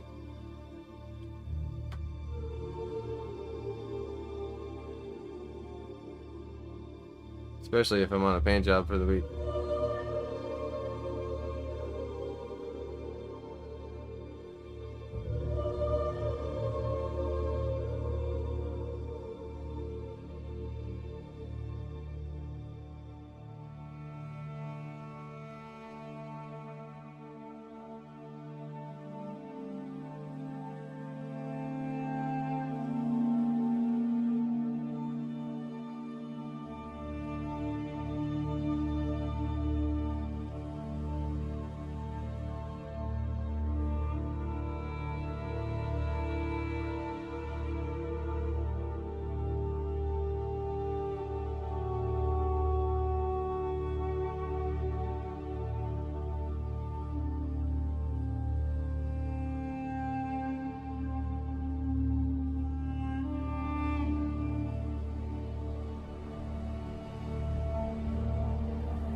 Trying to flick it as little as possible.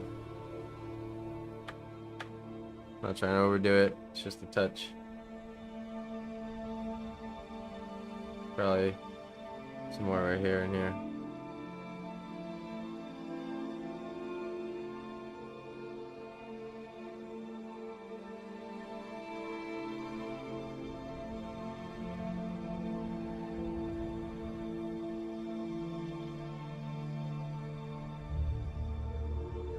Sort of like that. It's like let go of the getting it all in the perfect spot.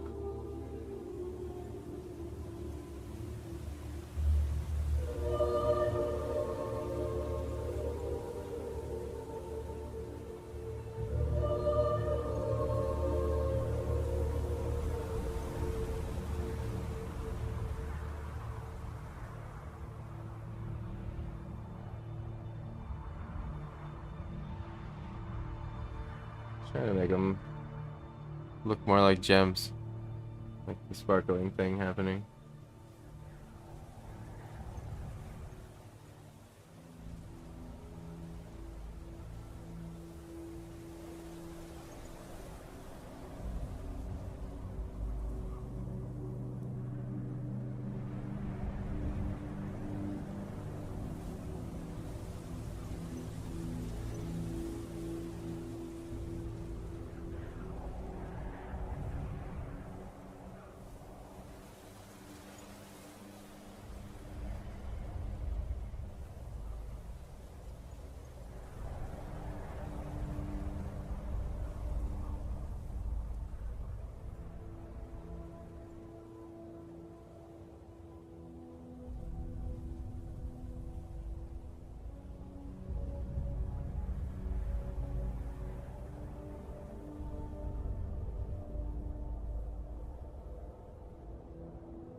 Welcome everyone, just working on some Blackreach Skyrim fan art here.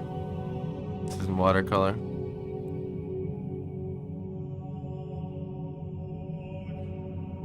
Hope you have some art to work on too, just here to record the journey and relax and paint.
Just trying to make it more like that light's coming off the mushroom there.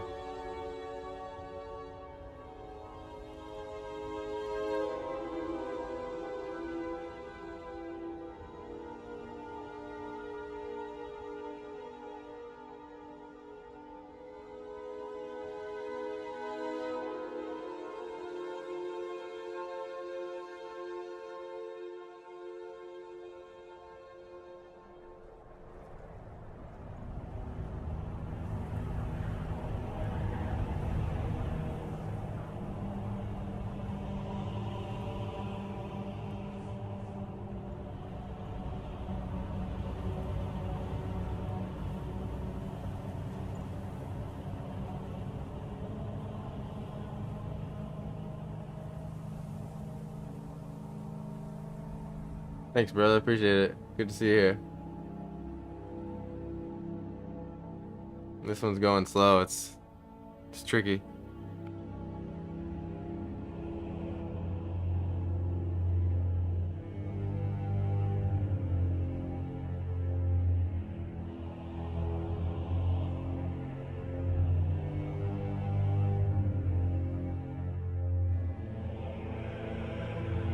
I need to ask, is this gold dude, this guardian thing from Morrowind? Close. I mean, yeah, they're in Morrowind too. But they're called dwarven spheres. They kind of, when they appear, they come out as little balls, and then they unfold like a transformer, and they turn into like a standing upright thing with steam coming out of them. But yeah, they're pretty much like the guardians of the dwarven ruins. Looking at the painting and the music kind of feels like I'm playing Elder Scrolls. Nice, hell yeah. It's the vibe I'm going for.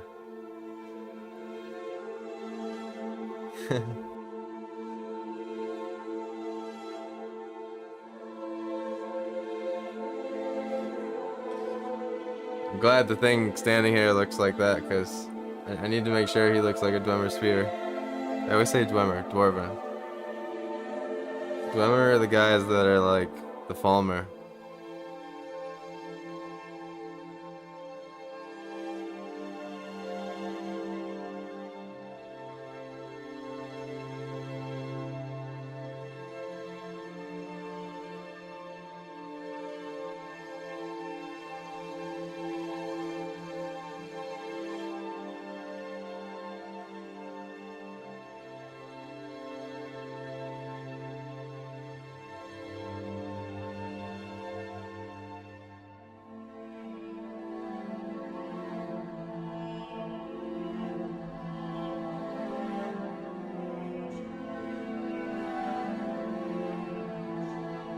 Where's Elder Scrolls 6 already? Yeah, seriously, man.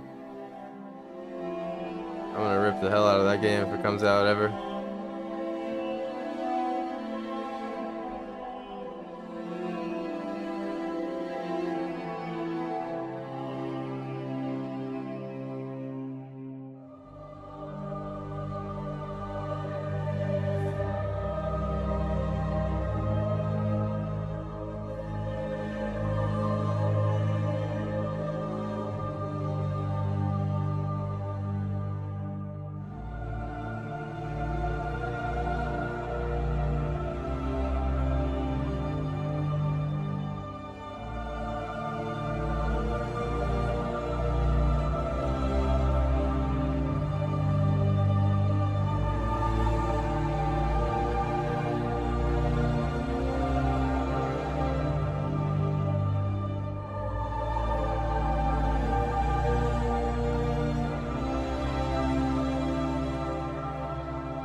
Just wanted this corner darker. Can't wait, I grew up at Morrowind, I love this universe. Yeah, I grew up on Morrowind too. Same. I could paint Elder Scrolls all day.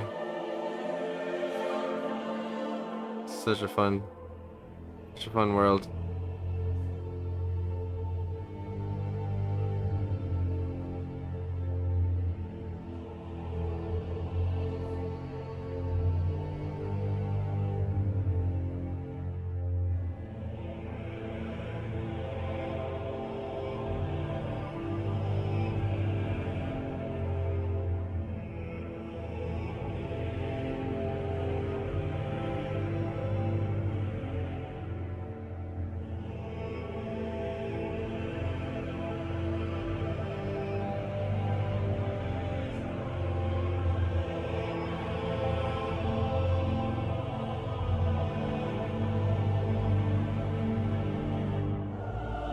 Possibly. I'm 32.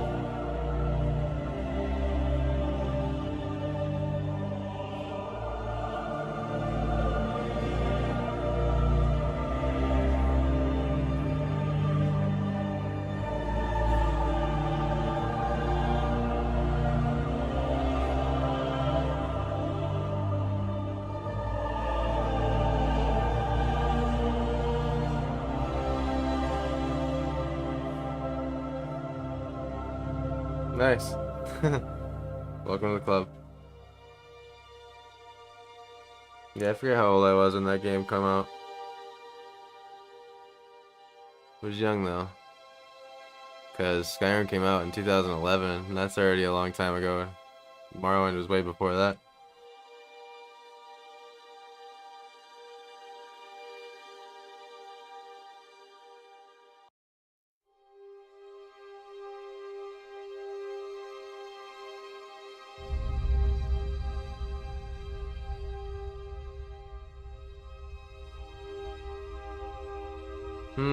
I think it was a little older than that. I think it was on Xbox.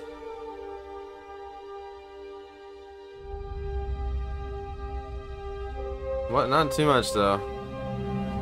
Somewhere around 7, 8, 9th grade, probably 12, 13 maybe.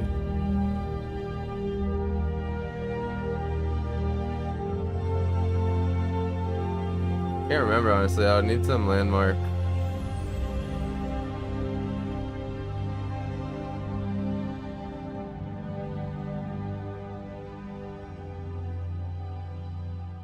Yeah, for sure, because we were the first generation to get addicted to it and like play the games and shit. Like AIM, Instant Messenger, and all that era.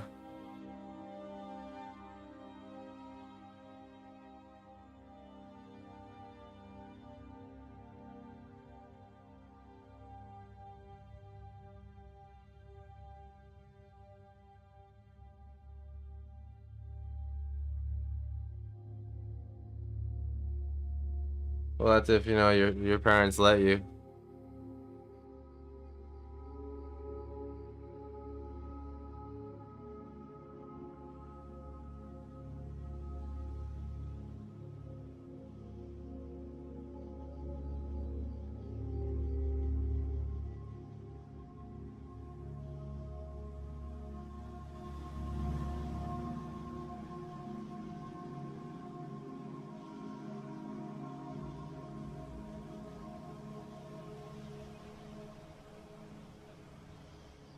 Is it really? I haven't used it in forever.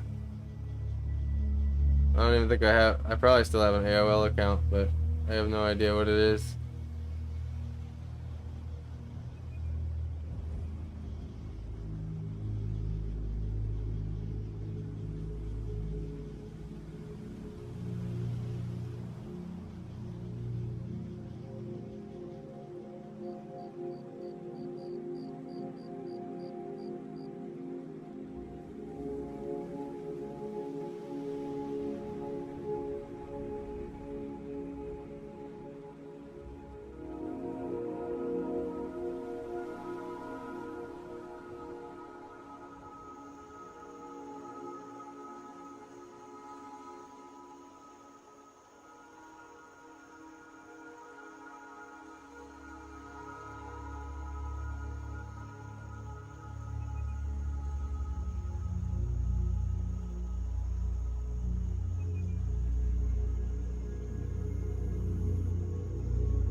I really played Elder Scrolls 2 more. I was in 7th, 8th grade. Yeah, sounds about right. But the Morrowind was ridiculous for the time it came out. Yeah, that game was like way ahead of its time in the sense of how big it was.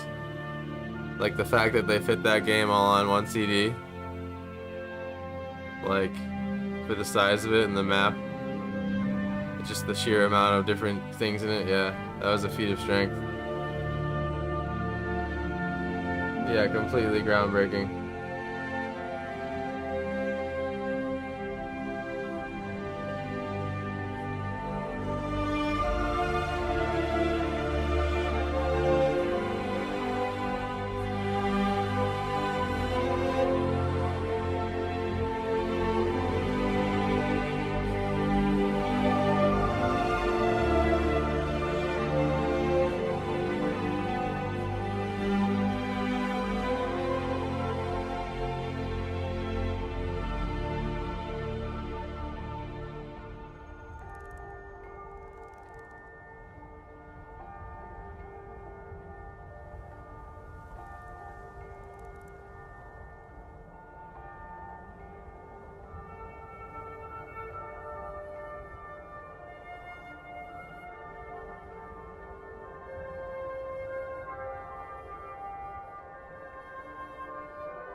Yeah, I remember that too. That was crazy. A lot of games had multiple CDs, especially if they were like heavy on cinematics and had a really long storyline.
Yeah, it's crazy how strong phones are now and the stuff you can do on them. I remember when do you guys play RuneScape at all? Like, that was my first MMO before a while. Yeah, MMOs. Yeah, that for me too. Instant addiction.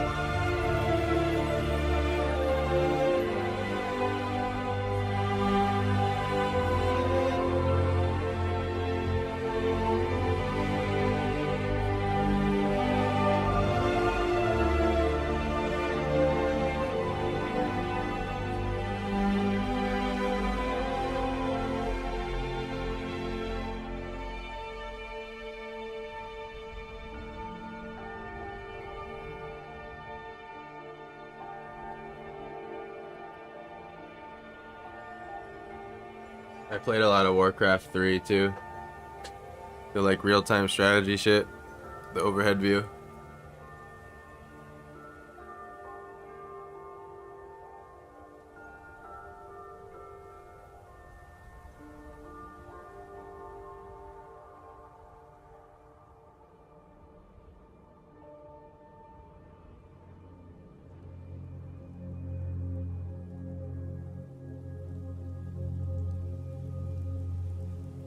Yep, dungeon crawlers. I remember the first one I ever tried was Dungeon Siege. Did you try Dungeon Siege, Us? There was a couple of them, but there was the first one.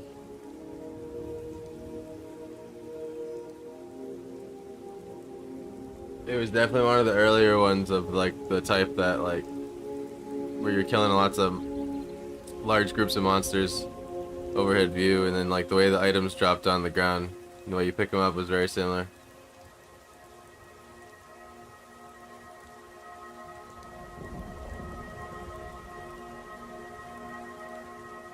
Ah, yeah, EverQuest, nice.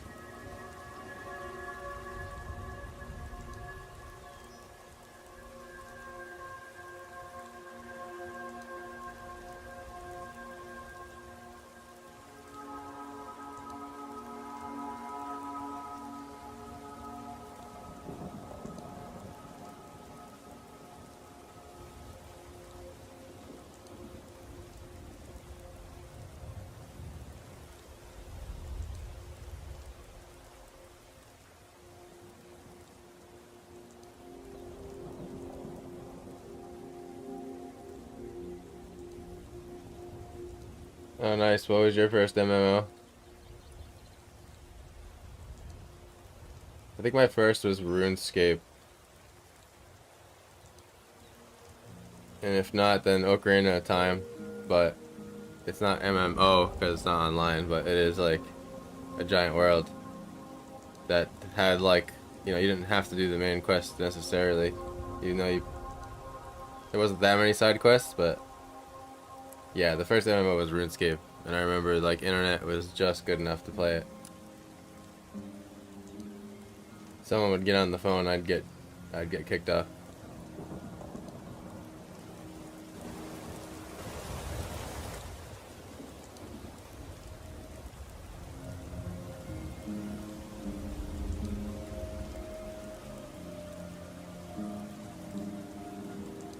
Yeah, yeah, whatever. Super Nintendo, all that shit.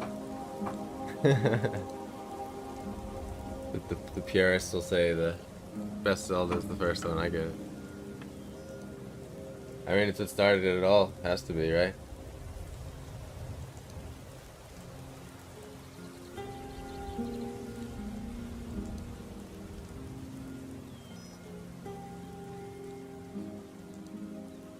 I think for Ocarina of Time's like time that it was made in, it was ridiculous for like the graphics it had.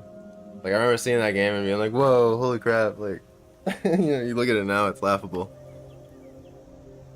But yeah, they made that game look good.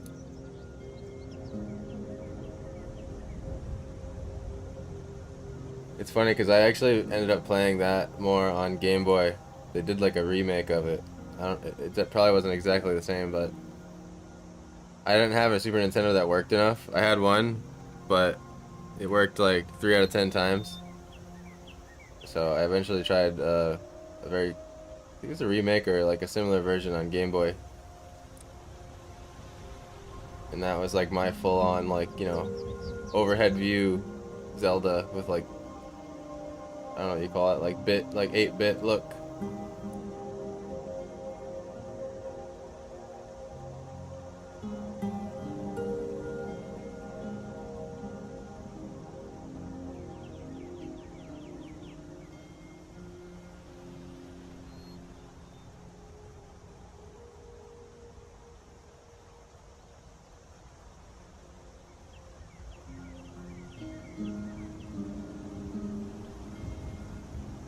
A Link to the Past. Might not have been Links. It might not have been to the past. Might have been like Link's Awakening or something like that.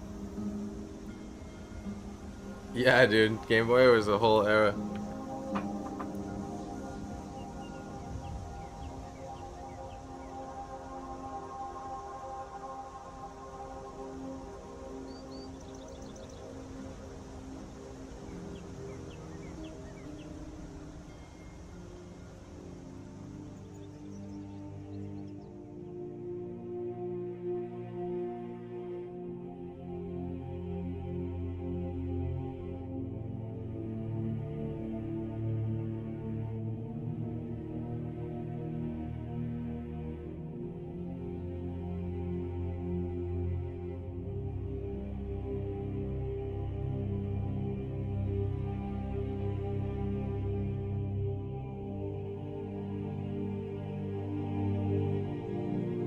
Yeah, for sure. I remember playing that game on the bus hard on the way back from school.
Yeah, post a corner of my painting on your Discord and ask for advice. Yeah, absolutely. My mage is already 80, dude. I'm not surprised. I got to 70 really fast. Like, I kept playing after you got off. I think I'm like 71 or 72. But I'm not even sure if I'd like it yet. My first alt pick, but I don't know if I'm actually gonna play it.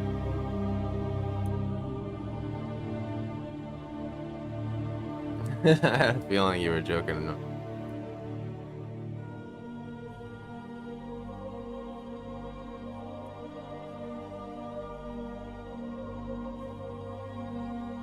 Yeah, that's the running joke on Path to Exile, for sure.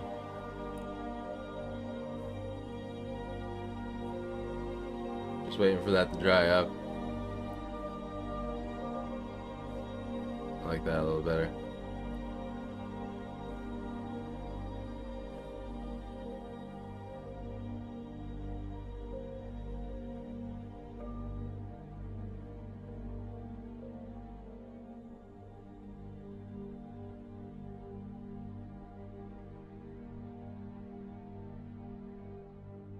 It's pretty close, honestly. Kind of want to peel the tape and like just see what it looks like a little bit.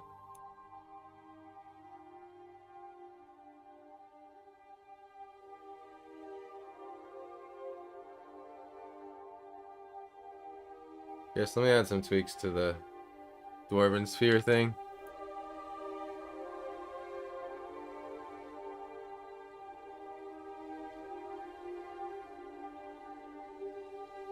Oh yeah, let me look. Did you send it already? Let me go see.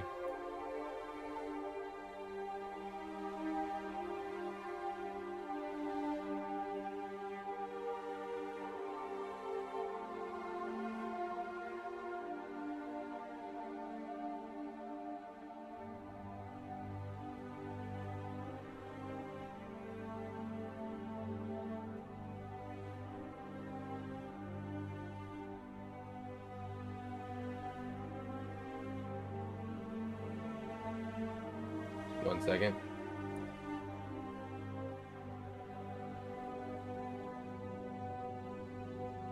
So, this is the picture you sent. So right away, I mean, I don't know how much. My question is how far you're trying to take the grass, but if you add the little ambient inclusion dark areas you did on this mushroom to the other ones, it'll immediately stop looking less flat, and I think it'll make them pop out. Like add a little bit of black in between these two little bumps here on top. Slightly. Don't like trace the whole line. But I didn't realize my mouse wasn't showing. Right here, like a little dark in there. Maybe a little couple little really light dark lines, like outlining some texture on top of here. But if you're ready to put these mushrooms in already, which it seems like, you can add these darks, and then refine some of the grass. So like basically, see how right here you can still see the black line through the grass blade, like the grass blade is transparent. Make sure that's solid so you're completely covering that line, and it'll really make it feel like it's behind that grass blade. Little things like that, it like help add depth.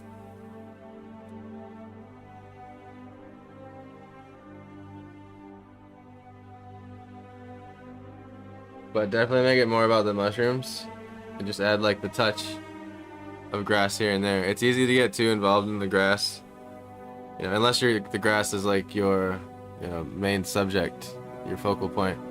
But I would assume it's the mushrooms, because they seem to be the main subject of the whole thing.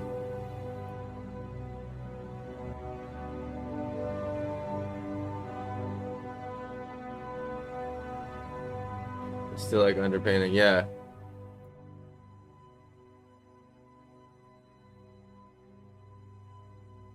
Yeah, frog sitting on top of the mushroom could be fun. Could be a little side quest for you. You get a picture of a frog, you know, and study it. I like doing that. When it's something like that I can't draw out of my head, I like to get a few reference photos and take it upon myself, like in that moment of the painting, to study the new thing.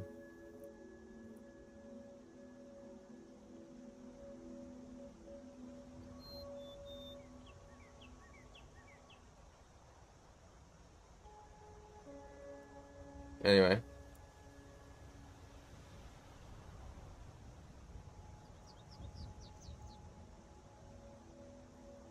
Yep. Then you know what you need to do next. So once you can, once you finish that next step, then you can add more grass. Yeah. Yeah. That out of context.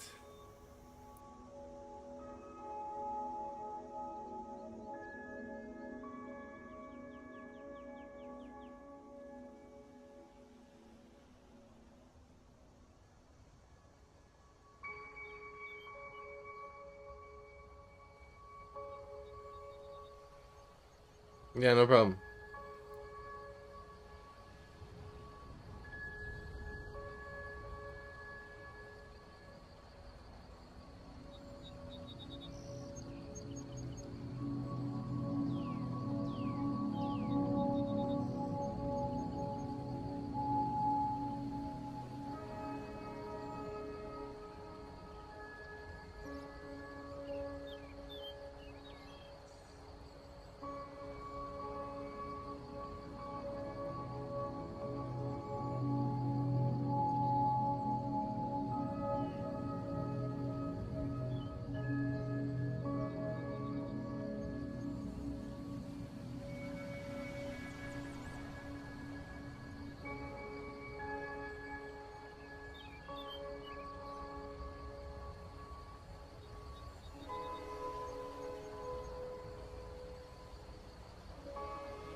Just trying to make it more defined, like underneath the shoulder pad there.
want to draw one of those Welkid stones.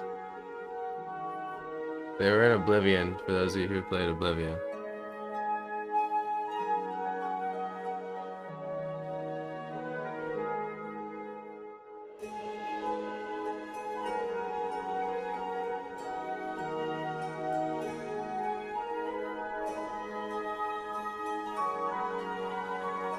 They would restore all your mana. Or you could just keep it for your house.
They'd be hovering in these sort of cage things. Well, the ones that you weren't allowed to get.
I think they were called Welkid stones.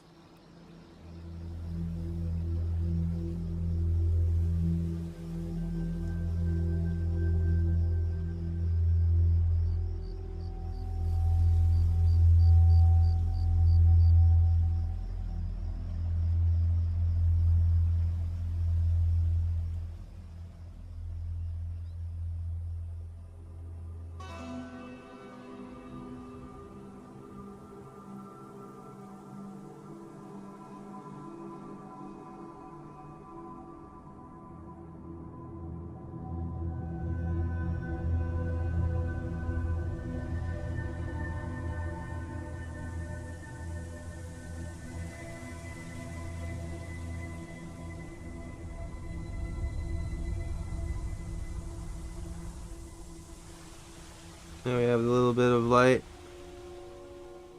hitting the inside of this little cage thing.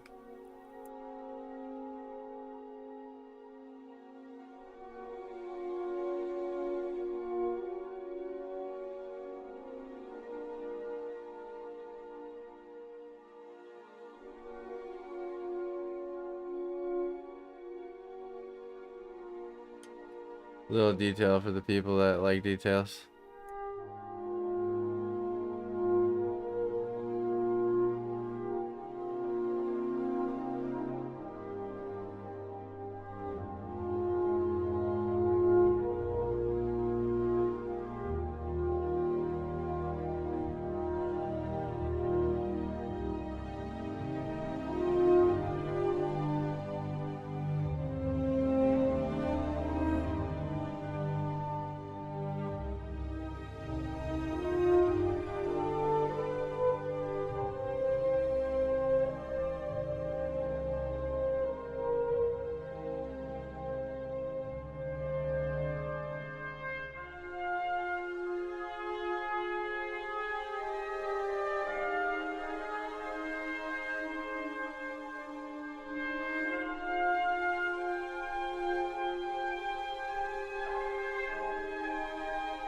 There we go, I kind of like that detail.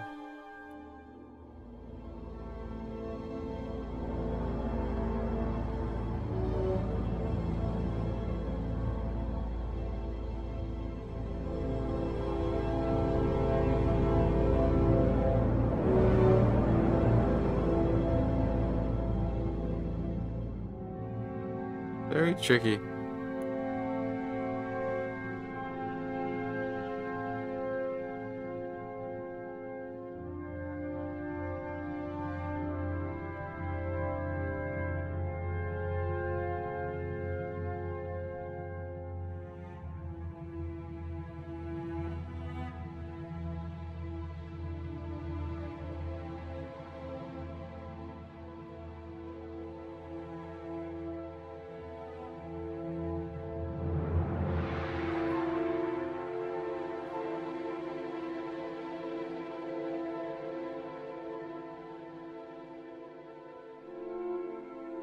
And this is shooting an arrow out of this hand.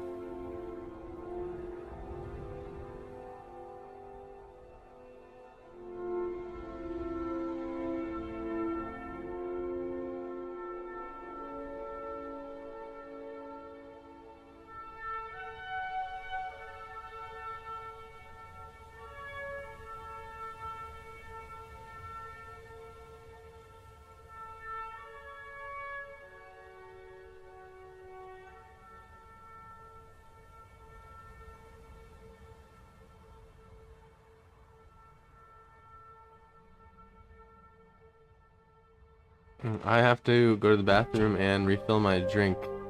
I will be right back. Thank you so much so far for hanging out, everybody. Really appreciate you. This painting's getting close. I might peel the tape before the stream's over, just to kind of see if it feels right. Sometimes I have to do that and like see the frame. But yeah, getting close. This one was tricky. Be right back. And if you're gone, thank you. Appreciate you.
Hey everyone, thanks for sticking around if you did.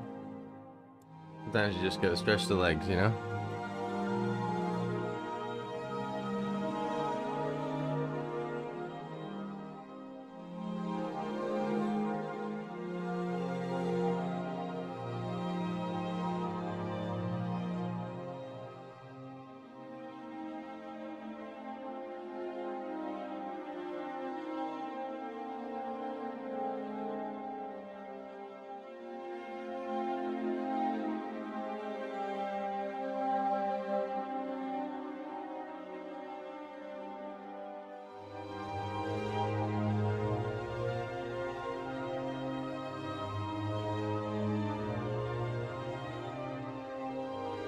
I think I just want to peel the tape and see what it looks like.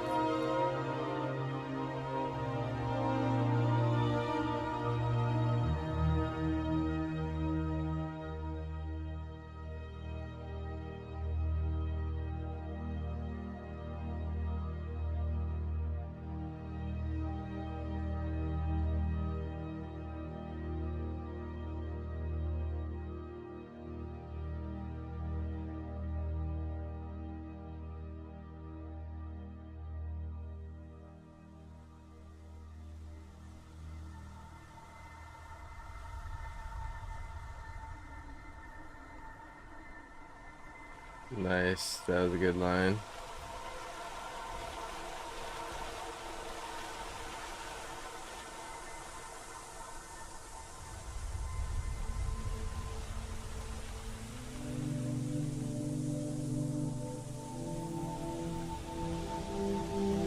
Trying to remember the order I did it.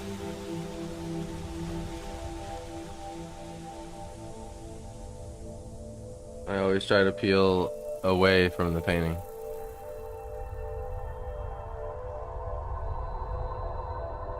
Oh, look at that. There was a little piece of masking left there. Huh. I painted over the masking. Kind of even worked out a little bit, the shape it left.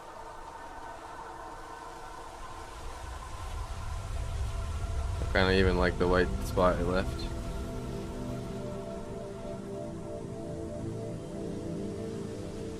I'll do the top one next.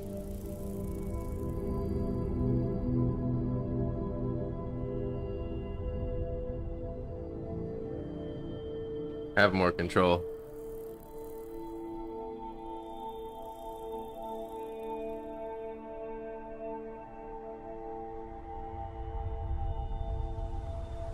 That was a nice crisp line.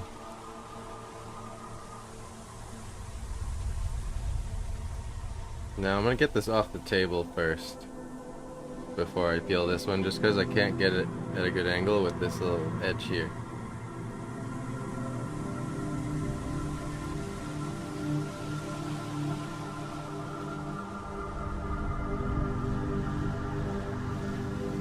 Okay, now I can peel it. Try to keep it in the shot for the satisfaction of the viewer.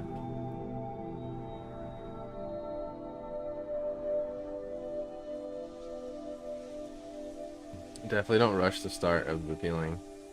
Take your time to get a good peel going.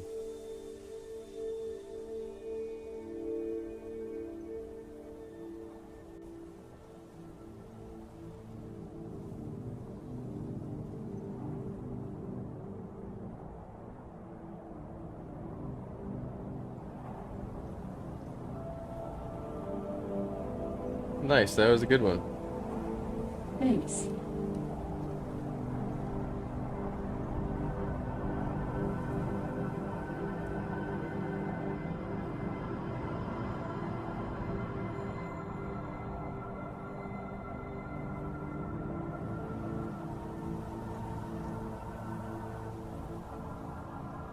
Honestly, I'm not sure it's done yet, but sometimes I need to see it in like the frame peeled like that.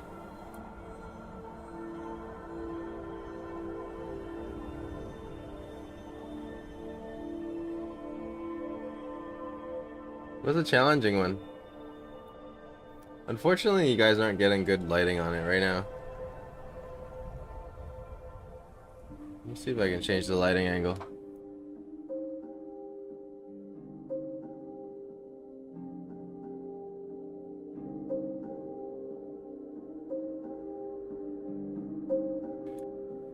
See how there's that little bit of glare there? And then when I turn it, it goes away. That's what you should be seeing there. That's what you shouldn't be seeing. Well, we're all happy with it.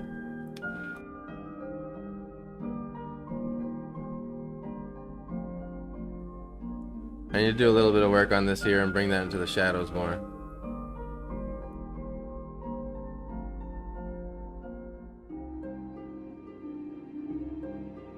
Zoom in a little bit for you guys.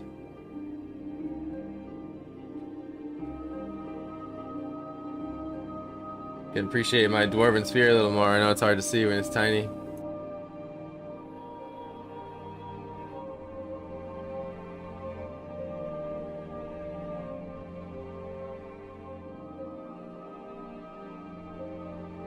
He's got his little crossbow. His little arrow shooter. Steam coming out.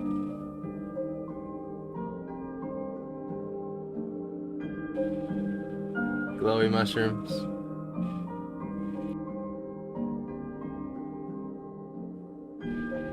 There's that Welkid crystal. See, in its cage. That's something you can't appreciate unless you really get up close on it.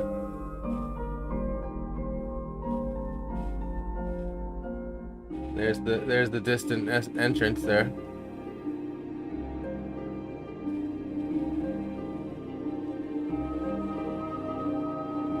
And then the ceiling geodes.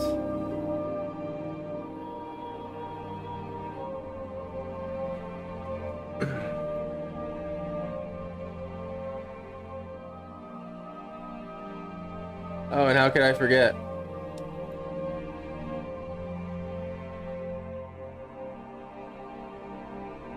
The Crimson Nirnroot.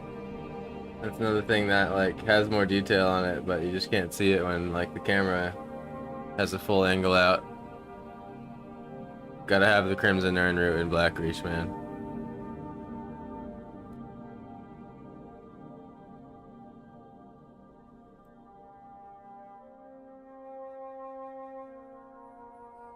Overall, I'll probably do a few more touch-ups on it, but it won't change too much from this.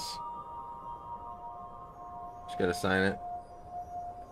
Get a good, well-lit picture of it when the lighting isn't bad like this, and show you guys what it really looks like in the upload tomorrow. But hey, appreciate you watching. It's been a fun time. And if I don't get to it before I stream next, we'll probably just be working on this next stream. Wrapping it up. Thanks for hopping in, Oz. Thanks for hopping in, Rudo. And something City. I can't remember the screen name. Appreciate you. Couple new people today. Handful of people subscribing and joining. Appreciate it. But click that bell if you're on YouTube. Subscribe, hit the like. Helps getting it out there. And I pretty much only do lives right now, so if you hit the bell, I'm not going to be blowing you up with lots of notifications. Basically just my one live whenever it happens, and my one time lapse whenever I get to it. So that said, check out my link tree, my website, planetjoachim.com. You can find it on my Twitch page, and as well as pretty much any spot I have my like biography written on the top of my profile. That said, have a great night. Appreciate you watching, and I'll see you next time.